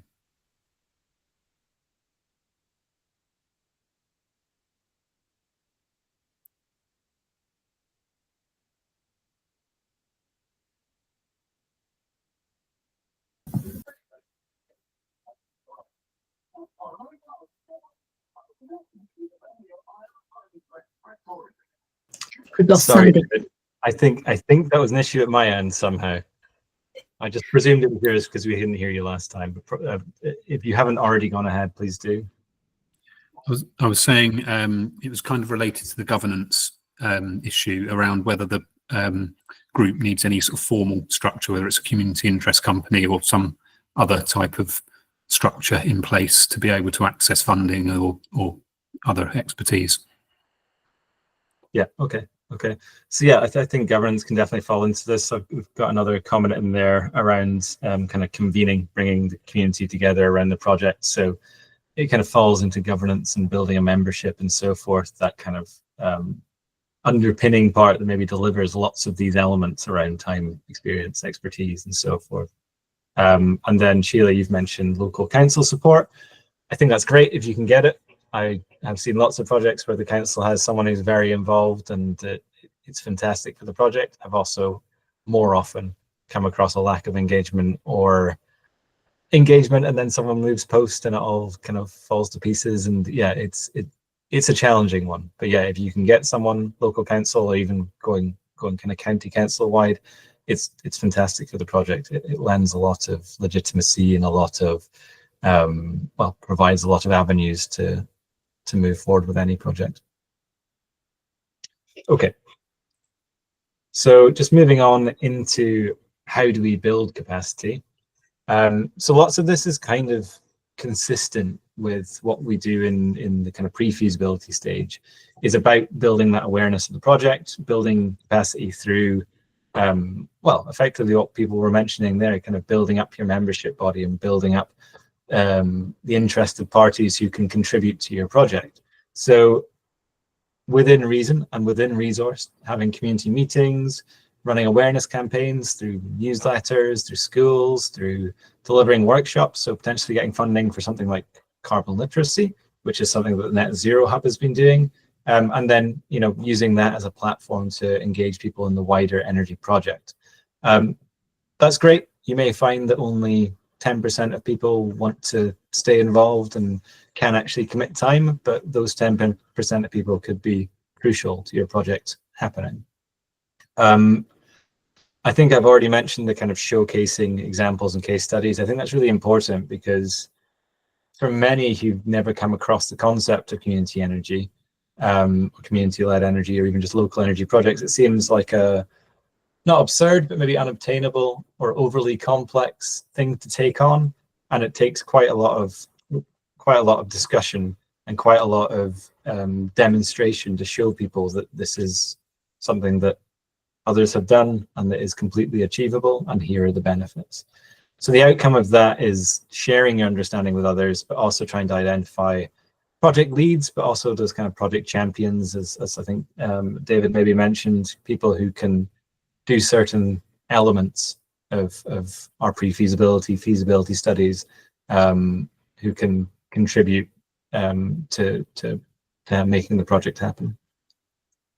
At that point, you would have a group of people who are aware of the project, who are mobilized, who are hopefully enthusiastic, and trying to undertake some form of skills and knowledge development is always worthwhile. So again, looking for 3-year grant-funded courses and webinars to undertake training programs. So getting involved in things that interest you, from engagement work to financial modeling to technical appraisals of different technologies, even like we are doing today, taking part in things that are freely accessible to help you upskill and understand the processes and the concepts involved. Taking that information and sharing it back to those in your organization, in your effort.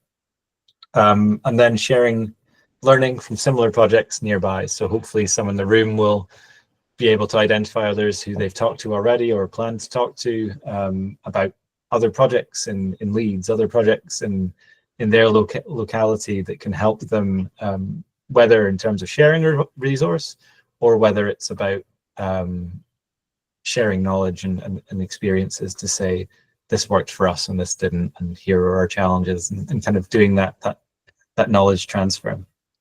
All of this leads to you defining what your skill set is. So what skill set you have within the group and what you've built up through the knowledge development.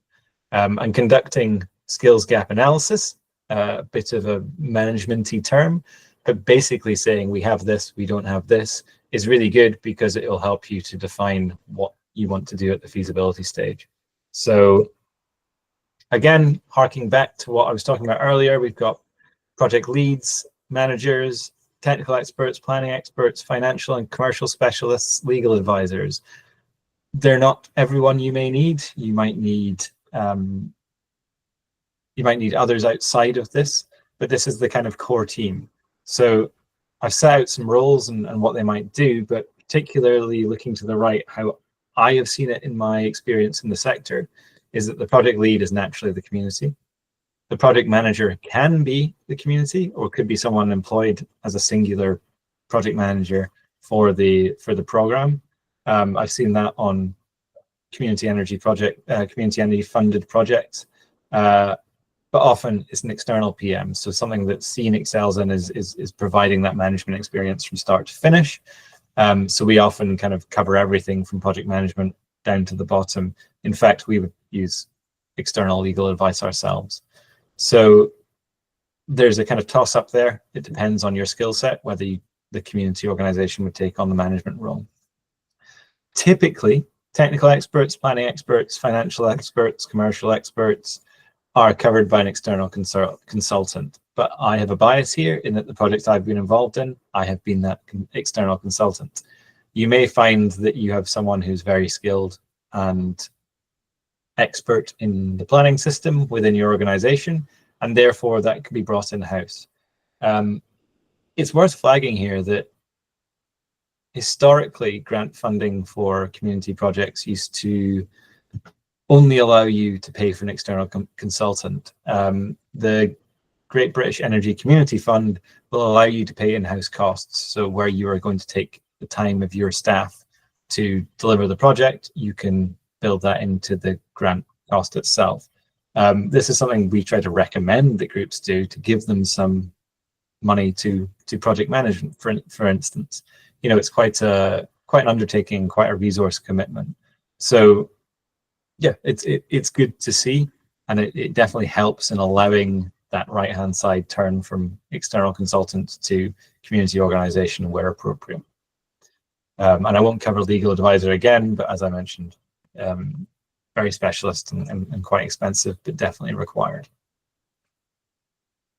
So we had, if I just go back to awareness and mobilization, then skills and knowledge development. We know what our skills gaps are. We figured out what we need here.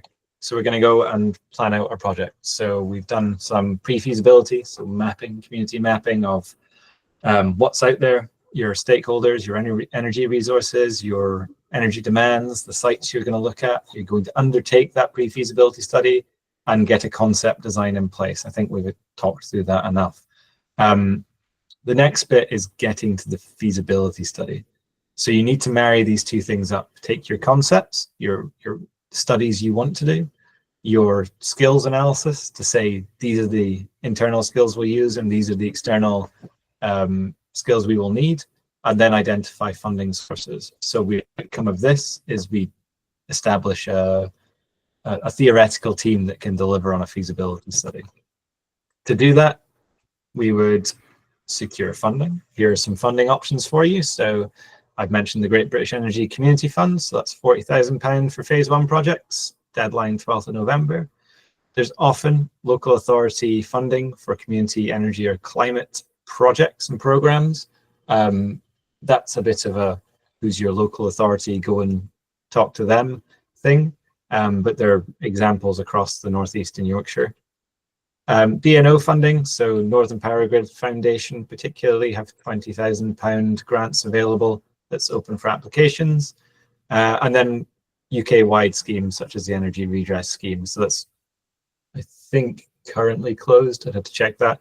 But there's £20,000 available for registered charities to undertake energy-related projects. So there's a whole lot out there. There's 2 links at the bottom here for regularly updated funding databases that are the go-to resources if you're looking for funding, but this is what you're probably going to need to get to the feasibility stage. Then we need to secure external expertise. So we need to find out who to ask, who has the expertise. How do you find someone like SEAM, someone like a consultant that can help you?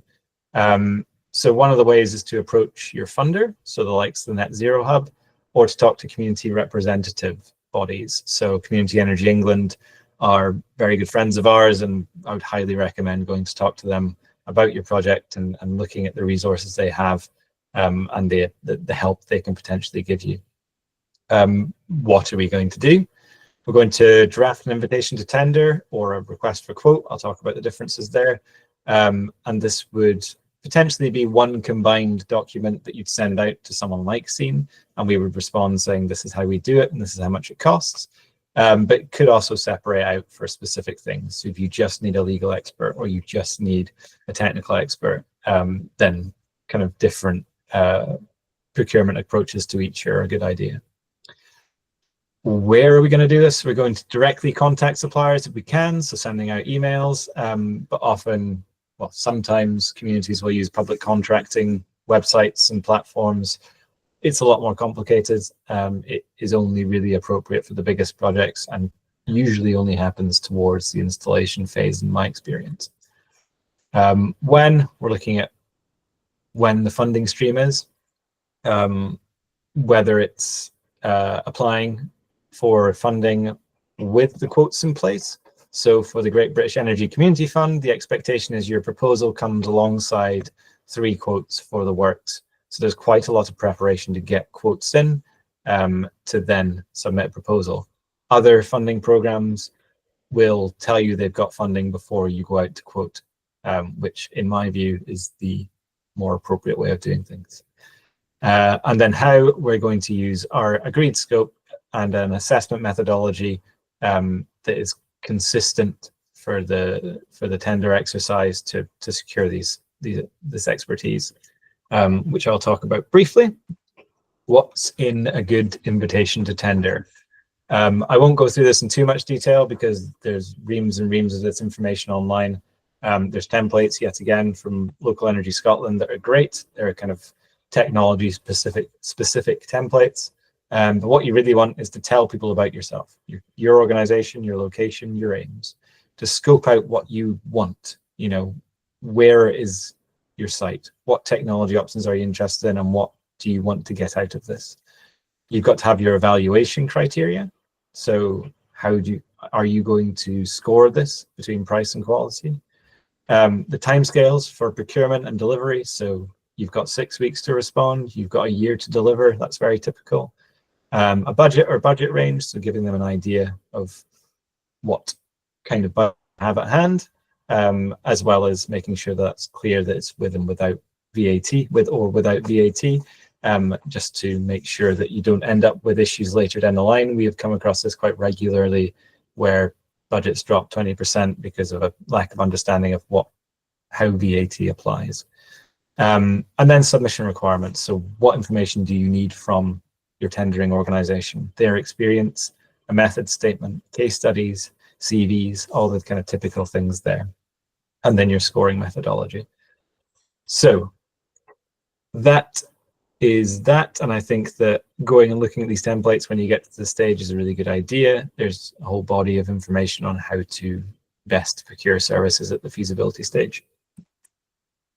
And then lastly, I think managing procurement, it's not the most exciting topic in the world, but you need to decide on your route. So whether you're going to directly appoint someone, so email them, say, can you do the work? They say yes, off you go. That depends on the funder, but that's typically for projects below £10,000. Below £25,000, we're talking about a request for quote, which is a kind of short tender exercise. It's a little simpler. And then above £25,000, you might go for an invitation to tender exercise, which is a bit more detailed and so forth. All of this is kind of based on how public procurement works, and usually communities aren't subject to the same rule sets, but funder requirements do come into play here. So as I've mentioned, having 3 quotes in place for the GBECF. My recommendations are keep things clear and concise. A clear scope, clear specification, and clear criteria for evaluation are critical. If there's any uncertainty, you will get a lot of questions, or you will get some bad bids coming back to you. Advertising via direct contact is typical, but there are some media channels. So I just wanted to highlight Lumio. Some of you may be aware of it, but it's run by Community Energy England. It's a kind of chat board, basically, for community energy to talk about your project, your problems, anything like that. It's also a good space to link up with those who can provide services to you, as well as the Community Energy England newsletter, which goes out on a monthly basis, I think. You'll need to evaluate anything coming in. So you'll have a panel of reviewers, you'll agree an evaluation methodology, and you'll go away and look at it separately, come back, compare scores, and that's the best way to appoint. Again, this is public procurement practice. In reality, there's often an element of discussing how much you agree with the process that's being posed by an external consultant, how much you agree with their ethos, or whether you trust them to deliver. These are all important and quite vague concepts, but they're worth considering at the procurement stage. And then appointing and contracting. So that's when you get underway, your grant is in place, you can agree the scope, deliverables, budget, invoicing, breakpoints, and intellectual property, all those fun things, but kind of working through a process to get the project underway. And that is largely guided by the consultant, who will have done this many times before. So that's about building capacity through external expertise. I wanted to flag a few resources, generalist capacity building resources that are worth looking at. So these will all be links and sent out to you, but the usual crowd, Community Energy England on designing and developing your project, Community Energy Pathways project, which is really good. It's got a capacity building program. The Southeast Hub has a really good governance guide. Community Energy London, Community Energy Scotland with some resources on community energy, and then a bit more generalist, but Renewable Energy Co-op, which is a EU project, EU organization, has a guide on community energy, which is definitely a good resource to look at. So only 3 minutes past 4 p.m. I think maybe we could take another 5-minute break here and just come back for the workshops if everyone's happy to do that. We will be talking about programming and resourcing, and then community energy and risk. I will be here for the next 5 minutes. So if anyone has any questions, please feel free to pop up and say what you want to say. We will reconvene at 4:10.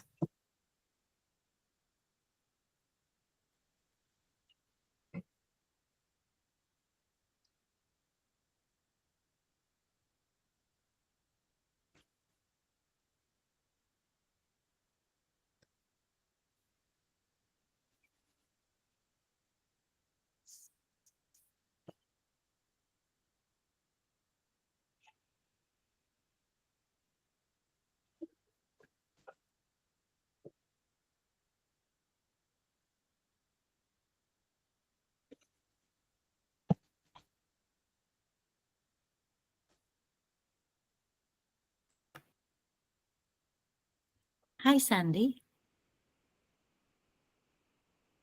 Hi, Fiona, go ahead. Okay, thank you. The organisation I'm with, we've put a huge amount of effort into carrying out the feasibility study for the project we want to do. And we felt before this this workshop started, I felt that we were ready to sort of finish the application, the funding application form. I'm now realizing, because the application form really isn't very clear. There are bits in it that don't really tell you what it is they want. And one of them is to do with the experts who help you. It doesn't say that, but now I realize that's what they mean. So all of a sudden I'm at a point where I'm going to have to contact the hub and say, can you give me three legal experts so that I can go to them for quotes? And I'm conscious that whilst you've skipped over quite a lot, because it's a big it's a big time scale to do what you've talked about, and you've covered the headings, but I now realize that there are 3 or 4 things that you've mentioned that, oh gosh, we need to see to that before we finish the funding application.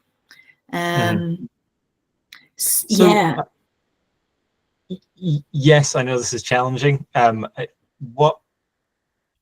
It's hard to know without knowing the specifics of where you've got to. I know the application well. Is this phase 1 or phase 2 application? This is a phase 2 application because we feel that we've done the feasibility study. Okay. We've had all the calculations and everything done for it. So we know the land ownership and who's using the properties and all that sort of thing. So we're fairly comfortable. But the stage 2 funding application is quite complex. It is, yes. Have you had any external input from those who did the feasibility study, or have you had any quotes in for the phase 2 work? Oh yes, we've had proper quotes, full quotes for the capital installations. We have had a local energy consultant helping us get started. So we've sort of got a feasibility report that says they're happy that we're ready to go. Sure. But they've not really, it's quite expensive just getting to that point. Yeah. And we're an organisation that doesn't really have any money. So we've been asking the local parish council to fund what we've been doing. And there's only so much they can fund. Yeah, no, I appreciate that. Yeah. I think talking to the hub is obviously a good idea, but I think that talking to the hub, there's an element of flexibility in here. So where, especially with phase 2, where you've got a lot of moving parts and a lot of different bits of expertise you might be pulling in, to have your main service provider contractor in place, but to have costs accounted for anything else, so the likes of legal or so forth, and you have a budget in there, you could always procure the services at a later date. So, there are ways to do that. And I know that the hub have been flexible with other organizations in the past. They're not looking for you to have everything ready to go immediately. But confirming that before you submit is obviously a good idea. So you don't get marked down on that basis. Yeah, the legal is certainly the one that I've not really spotted. We've done things, you know, we've looked at the insurance side and got estimates for that and so on. But yeah, I didn't think about the legal until you spoke. Yeah, I mean, it's a dangerous one to forget about because the legal day rates are a little scary. I think it's And- because the buildings are owned by the parish council who we're working with, but they're used by leaseholders. And so it's going to be the power purchase agreement that we're going to have to get sorted, I think. Yeah. That's actually quite expensive. Well, not expensive. It requires some legal input for sure. Being that we're nearly at 10 past and we need to get starting again, feel free to drop me an email, or you could book into one of our surgeries and we could talk about this in a little more detail. If there's anything we can help with, then great. Yeah. We will be booking surgeries for a one-to-one. We will. Okay, excellent. Excellent. Thank you. Brilliant. Okay, just approaching 10 past then. We're going to do a couple of quick workshops. These are just to kind of get a bit of discussion going. Some of you will know these processes well and will have an instant answer. Some of you will maybe find this a little bit of an unusual thing to do, but basically what we're going to do is look at programming. We're going to look at in breakout rooms. So I don't know how many are still in the meeting, but we're going to go into 3 breakout rooms, and we're going to try and basically take a few elements of a feasibility study and stretch them out and stage them out and talk about how they fit alongside each other. So to make this a little bit more clear, I will just jump to the workshop slide. We have a big mess of different arrows with different elements of a feasibility study. These match up generally to what we talked about in the presentation, but what we're going to do is try and put these at different sides of the slide and stage them out in different ways, and then come back and have a discussion around how best to approach this. So I purposely haven't put any staging really into my presentation, and what I want to do is to get your thoughts on how this all fits together. So if Ahmed, you could get us all sent off into meeting rooms. There will be a coordinator in each, myself, Ahmed, and Reese, and we will put the presentation up and we can have a discussion from there. We're looking at about 10 minutes to have a chat, and then we'll come back to the main room to talk it through.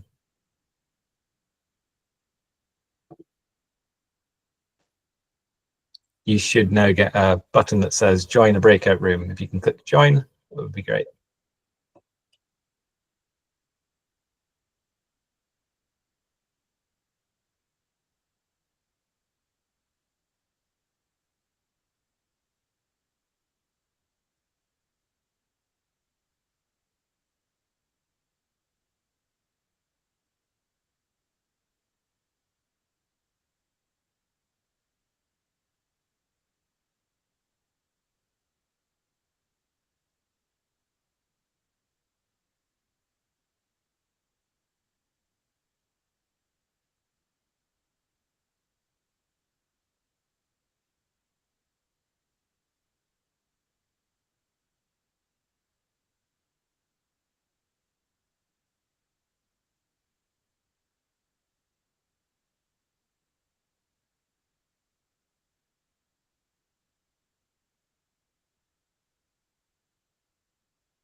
Hello again. I'll just wait till everyone's in the room.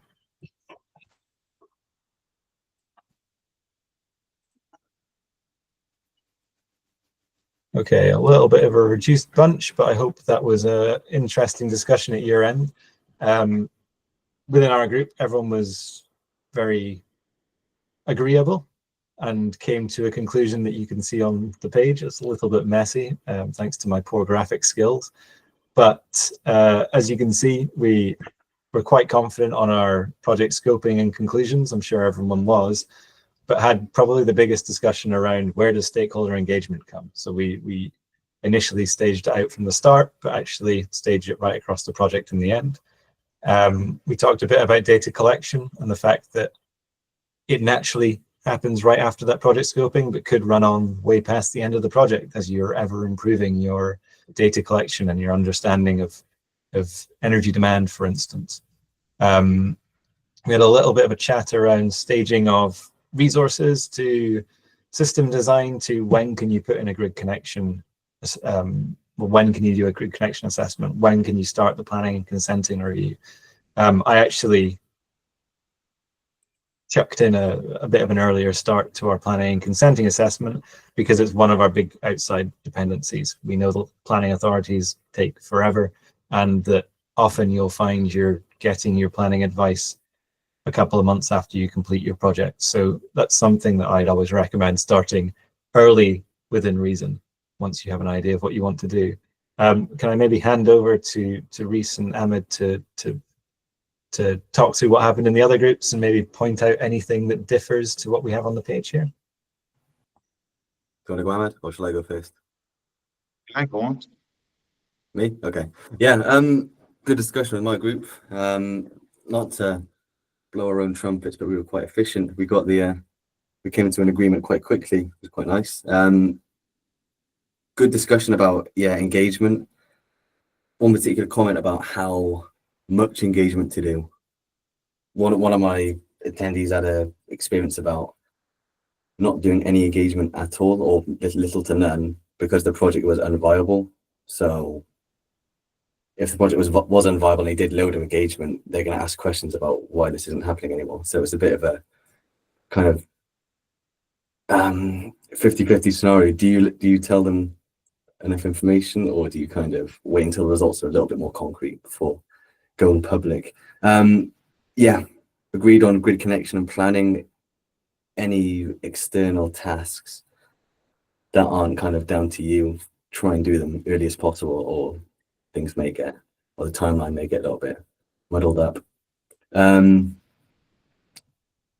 Good discussion about what tasks the community group themselves can do. So resource assessment, system designs, and the financial analysis, typically maybe skills that aren't in our community groups. So again, these have to go to other people to do this work, and then it feeds back to the community group with another round of engagement. I think that was more or less it. Came to the same conclusion, more or less that sort of pathway. Yeah. Okay. Clearly it's too simple a task. Ahmed, anything drastically different? No, more of the same, to be honest. We were quick to understand the conclusion report that came at the very end of all the stages. Otherwise, stakeholder engagement, as we understand it, is a pretty critical stage, and it takes place throughout the whole process, not at the very beginning, but also to help guide the project in the right direction, to get feedback at certain stages. And it's also important.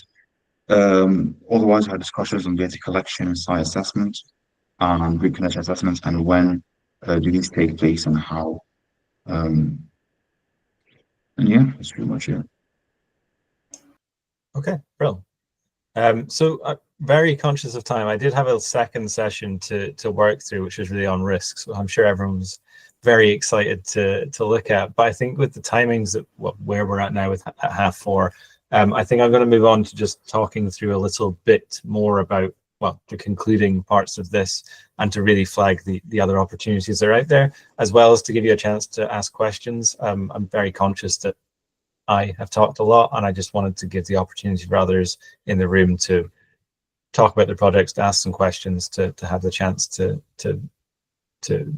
talk to others or to talk to us. So if you give me 2 seconds to get back to the right page.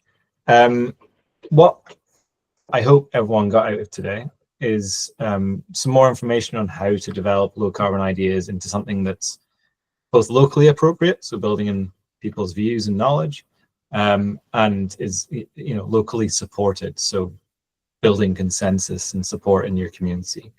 I wanted to, well, I hope you kind of got the requirements and phasing of pre-feasibility and full feasibility, as well as an understanding what skills are required. I think that's probably one of the main things here, is what do you need to do a feasibility study? Within that, the approach to defining your organization's capacities and how you build that capacity, whether you kind of upskill internally or procure externally the skills needed to deliver a project.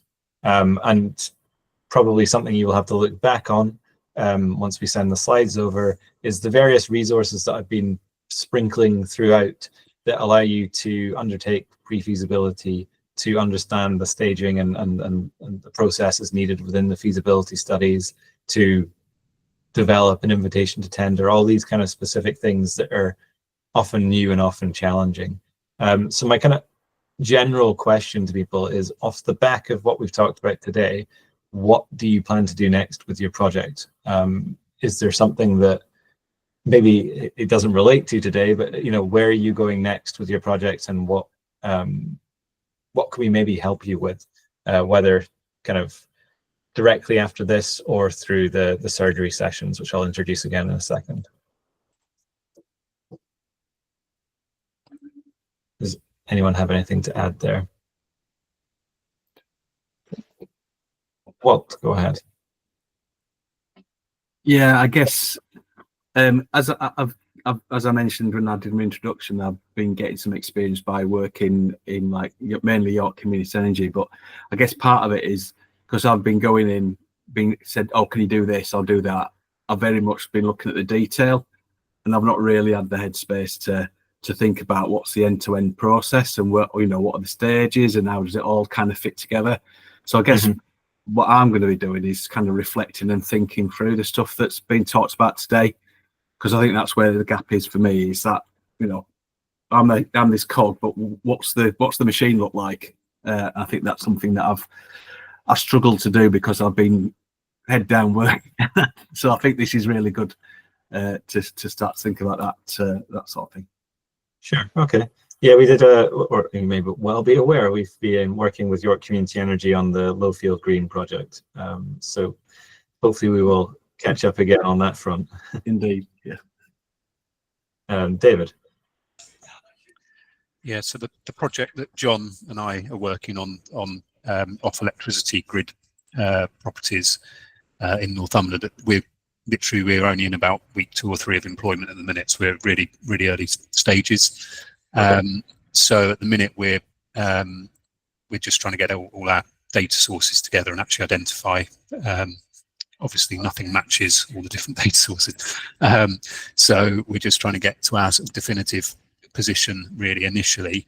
But one of the thoughts is that you know, we'll be making the case for grid connections, but there will probably be some communities where that will be financially not viable to do, but we have collections of properties, communities of properties, and at that point our project would kick into, is there a community project feasible? So I think just having this in the background for us for, you know, the future. Oh, sorry, my USB is messing about. Hang on, let me unplug that. Can you hear me still now? Yeah, we can hear you. Yeah, so I think this is more about us having this in our back pocket to come back to and address when we're a little bit further down the line. But it's, you know, really useful to have that base, you know, and resource to come back to dip into. Okay. Yeah, that's really interesting. I have a very keen interest in the off-grid side of things. We do some work in sub-Saharan Africa on kind of microgrids, as well as slightly less remote, well, actually, no, still very remote, Scottish Islands, so Isle of Canna and so forth, and their off-grid systems. So, yeah, I mean, that's a relatively unusual one, I think, in the community energy sector, in that there's not that many off-grid locations in the UK, and not many that aren't on islands. So I'm very interested to hear where that goes. Yeah, we think Northumberland is probably got the biggest concentration in England anyway. But again, data on that is sketchy, to say the least. So that's kind of our first job, is to get the data and work out the size of the problem, the cost of the problem, before we then start looking at solutions. But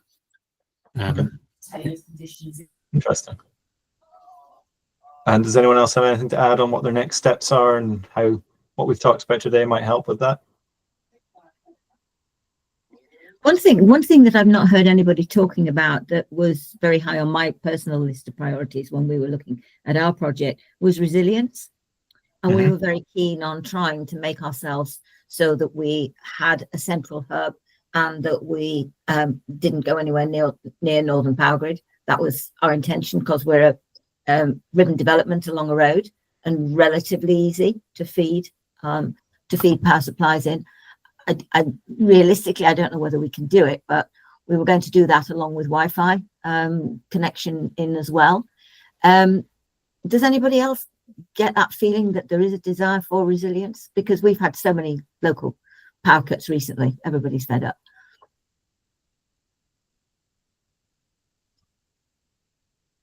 No, it's just us. Creating. It's Fiona here. Am I not right in thinking that to have resilience would also need some substantial battery backup? Oh yeah, we do. Yeah, that's part of our project. Wow, that's expensive. Wow.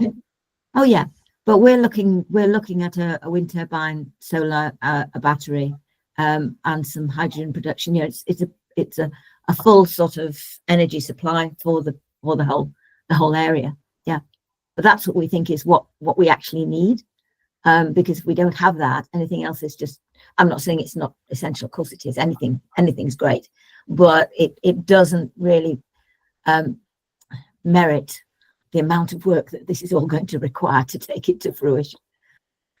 Helge here, and are you therefore building a full distribution network to the people who are going to make use of this That's what energy? we want to do. Yes, that's what we wanted to do. Wow, that's a massive undertaking. Yeah, it's not that bad. It's not that bad. It's if you just, we're a farming area. People have got tractors. They can dig holes. It's not a big thing. We can, because it's ribbon. We reckon we can go down the back of the houses, down the fields. If you look at us, and come in through the back gardens. So the main benefit you would get if you then disconnect from the network and disconnect and take the costs of it away from the network. Yeah.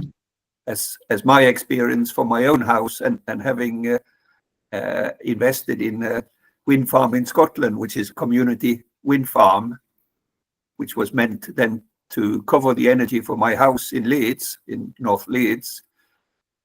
What actually arrives maybe 100% of energy, but only 10-20% of financial reduction in the cost of my electricity. Yeah.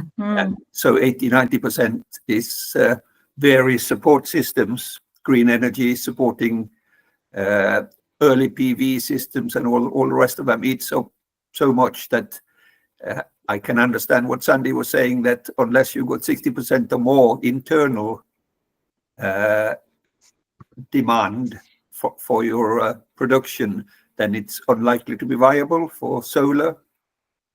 And I think that makes it very difficult to have anything that is out on network. So in a town, I think it is unrealistic, but in the countryside, maybe an extreme rural area, it may just be doable. We think it is, and we think that we were looking at a 15-year financing plan, and we reckoned that we could get the unit cost down to approximately 50% of what it is now immediately, and then once we'd paid off the capital, we could bring it down probably to 25 to 30% of what it is now, and we would not expect to see the same rise in unit cost that you would see in the general rate, because we wouldn't be buying into rises of cost in Russia and that sort of thing. Sheila, you're talking about having local farmers to actually lay cables. Yeah. Okay. Yeah. I'm wondering how the insurance works on that one. Yeah. Oh, for goodness sake, the electrical design part of my brain finds that a very scary concept, but yes. Yeah, it's been done. Well, So, yeah. Sandy, you've met the guy who designed it, and I trust him implicitly. This man works at a pan-European level, and I trust him implicitly that this can be done. And knowing my local farmers, they wouldn't sniff at all. There's a farming group up in Northumberland that have done this for Wi-Fi, and they put leads into everybody's houses, and they just go along and dig the holes. You can use screw things to go underground to take it in through the garden, so you don't have to disturb the garden. There's many ways to skin a cat. Okay. Well, I think we're getting very specific, but yeah, no, I appreciate Yeah, that. we are. It was that resilience thing. I just wondered, because I hadn't heard anybody mention it, and I just wondered whether anybody else was bothering it about it, but it doesn't seem to be. I think it's an important point, and it does come up pretty frequently, particularly when you get more rural. So yeah, it's definitely an interesting one, and good to hear you're kind of innovating and pushing something that is, really at the kind of bounds of what people are doing in community energy. It's great to hear. So we have a few minutes left. Oh, sorry, go ahead. I think from our end, the risks associated with that are far too great. And therefore, for us, in terms of looking at retrofit and community energy, retrofit on houses is our key area of making a contribution to carbon reduction, and not community energy. Yeah. I often hear that, Helga, and I often see people who want to develop a generation project because they feel it's simpler to then generate money to do the retrofit and to do the kind of addressing the more challenging, potentially, homes and businesses. Maybe it works like that. I don't know. It's a theory, but there's definitely examples of other organizations, particularly in the Southeast, managing to achieve that. So. Yeah, I think I agree that you can have huge impacts there, but it's hard to work, particularly with private homeowners and that kind of thing. So do you mean that you generate some electricity, you sell it back to the grid, and use that money to upgrade houses? Yeah, basically, rather than chasing down funding, you have a reliable revenue source which you use to invest in people's properties or community properties or whatever you want to. But obviously, there's an opportunity cost of going with another project first. But what you get for the energy is so low that even for us who have a hydropower station already, just to maintain it and repair it and get it back running is more than what the income for selling it back to the grid would be. Which is just illustrating how challenging it is. It's frustrating, yeah. No, it's definitely a difficult time on the export front. Yeah, that's why we're in the village. I'm just going to jump forward and give you a couple of things before people start dropping off. Workshop series, this is workshop 1. The next 4 workshops are happening over the next 4 weeks. So it's a Thursday next week, and then Tuesday for the following 3 weeks. We'll be looking at low carbon technologies, so digging a bit deeper into technologies available, how you fit them all together. Sheila will probably be interested in that one. The connections process, so we're getting into grid connections. We may have Northern Power Grid joining to present there as well. Governance and procurement, so community governance, going into procurement than we did into today. So what the best options are and how to go through the whole project development process up to implementation and the procurement challenges and processes there. And then commercial case development. So looking at financial models and how you turn that into a really robust business plan. So you are welcome to attend them. They're already quite highly subscribed, maybe by some of you in the room, but there are spaces. So if you are interested, please sign up. There will be links here, but they're also on the Net Zero Hub website. Then, so if we can't come to one, can we get the can we get the recording without taking up a place and registering and then not attending? yes, recordings and slides will be made available on the Net Zero Hub website. It may be a bit of a lag between completion and then going up. So if you'd like the slides sent to you immediately afterwards, then we're happy to do that. Just drop us an email, basically. Yeah. Okay. And then the surgeries, this is individual surgeries. There's a sign up link within this slideshow that we will send over, but it's also available on the Net Zero Hub website. That will allow you to book in slots with myself and my team, depending on the topic. We'll make sure an expert's in the room to help you. And yeah, they can be 1 to 3 hours to really dig into your particular project and any help you need from us. And I think that takes us to the end. So we will stay around for the next 15 minutes or so if you want to chat any further, have any specific questions. But otherwise, it's a thank you for coming along. Thank you to all of you for staying for the whole thing. I know it's a pretty long and very information heavy session.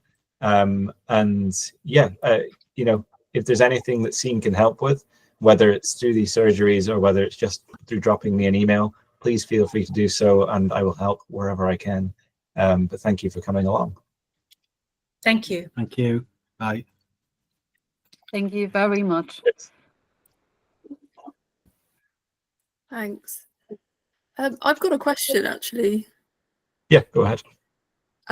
So where we are, it's almost all in an AOMB, and it's just causing no end of. Is it nothing's insurmountable, but it's problematic enough for it to really put the spanner in lots of different ideas over the last couple of years.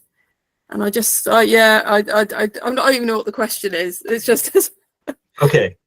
So is that the Cotswolds? Yeah, we're on the edge of the Cotswolds here. So we do have some regions that aren't, but there's a lot of community sensitivity about that. So if there's a huge amount of development going into the areas that aren't in the OMB for obvious reasons. And as a community-based organisation, we don't want to be replicating that and going, oh yeah, we've got this fantastic idea that can only go in this tiny part of the district that doesn't happen to. Unfortunately for them, they also have good wind opportunity. What's your kind of primary focus, or at least 1 or 2 things that you're looking at? You know, what do you want to put in the ONB? Yeah, so primarily for us, at least, it's always solar, and that is simply because we've got a good relationship with something called Gloucestershire Community Energy Cooperative, and that's all their experience. I mean, they're not averse to looking at wind as well, but it's not been their background. So we're going with things that we know we can do and do well. Yeah, it just seems to up the costs. It definitely ups the costs. I mean, it's really hard. We've worked in or near AOMBs in kind of South Oxfordshire, so Watlington, places like that. And you were working, I mean, it's not near the AOMBs, but even just working in West Oxfordshire around Clanfield, looking at wind and solar. And even those landscapes, it's difficult to see how you're going to get away with a wind turbine, for instance. On the solar front, I mean, is there a energy strategy for the AOMB that includes reference to that? Yeah, that's a good question, actually. Yeah, because it's not called AOMB anymore, actually, is it? It's called something else. Landscape, I think. Yeah, something like that. And I'll check because they might have some sort of statement in there. basically the approach I would take is to A, check what the policy says and try and align what you're putting forward. Inevitably, they say don't make it too big and make it where no one can see it, which is effectively impossible. But pitching something, I guess, to the planning authority can be difficult, because as soon as you start doing pre-application engagement, it starts showing up on portals and people start getting worried about it. So there's this kind of sensitivity. You may be able to get an answer through a direct conversation with someone to say, look, we're trying to do this on a community basis. You know, it's a real struggle for us planning authority wise. Can you help guide us on what's going to be appropriate? It's inevitably going to be difficult, inevitably be more expensive. But there is, I think, if the planning authority can be brought on board, a way to pretty heavily engage, but to tell people exactly what the benefit of the system will be. And you're never going to get everyone on board. You're never going to, you know, some people value the landscape over energy. Of course they do. Honestly, our biggest challenge in some ways is that we have really fantastic communities, sometimes located within just over the border into the A1&B, who are really keen on community projects. But so they're often bringing them to us going, we want to do this. And we're like, oh yeah. And you get so far with it. It's often exactly those communities who are going, oh, we're interested. That's where the frustration is at the moment. There is enthusiasm. It's so hard to give a clear answer, but I think trying to get someone who's maybe not supportive, but even able to give you a clearer answer at the planning authorities is the way forward. I think that you'll get pushback whatever you do in a protected landscape, but planning is a grey area. You know, whilst natural landscapes are protected, there's sustainability and community benefit and all the things that play into it within the planning framework. You know, there's ways to justify it. For clarity, our actual district council, which has responsibility for planning, are very keen. They're really active supporters of community energy. The truth is there. It's just anyway, I've taken up enough time, but I just wondered if there's any, I don't know, good story I could latch onto. No kind of silver bullet I can think of, but there are examples of solar arrays in natural landscapes. There are examples of, you know, solar arrays in national parks, which are more heavily protected. With the theory, I think, having not done it myself, is that you have to get the park authority, or you have to get the decision maker there on board with what you're trying to do, which takes demonstrating that it's not just an infrastructure project, that this is going to deliver significant change within a community over a very long period of time. And then suddenly it's a different proposition. It's a sustainable one. It's a socially impactful proposition at quite a small scale. That's an interesting one. Yeah. Okay. Thank you. That is useful. Yeah, I think they also worry about precedence. So thinking about the fact that if you do this, who else can do it? And you can see why people are cautious on that front, but it's frustrating. Thank you. Yeah, that's I think we do have some contacts in the natural landscape organisation that we could probably have an informal conversation with. Thank you. Yeah, sorry not to give you a clear answer on No, that. I know it's All right. Well, thank you very much for coming along, even if it's not really your geographic area. If there's anything, like I said, we work across the UK. If there's anything we can help with, even if it's just a bit of email advice or whatever, then happy to send that over. Thank you. I'll have a word with we have someone from Southwest Net Zero Hub who sits in on our meeting sometimes, so I might mention these sessions. I would be like, you guys doing anything similar? Capacity building budgets, but I'm not quite sure. All the hubs are doing it differently, as far as I know. Yeah. I mean, it's great that she sits in our meetings, obviously, but this is actually what we need at the moment. All right. Thank you so much. I really appreciate it. Cheers. Nice to speak. Bye. Bye. Thank you. All right. Pretty good. 6 minutes early. I'm glad I scrapped the second workshop, to be honest. Yeah. I would have gone over, and I just don't have the energy. It's I think the introductions went, I think, 20 minutes. Yeah, as soon as I started, I knew it was going to be a long one, but it's fine. I probably would cut out about 10 slides from what I had. I think 30 slides is probably sufficient. Yeah. In fact, I'll I've got keep that in 47 mind. slides, so. Yeah, after seeing this, I think I'll probably make sure to cut my slides as far as possible. But we'll see. I'll turn off the recording now and the transcription. Oh, yeah, you want to send the recording with us.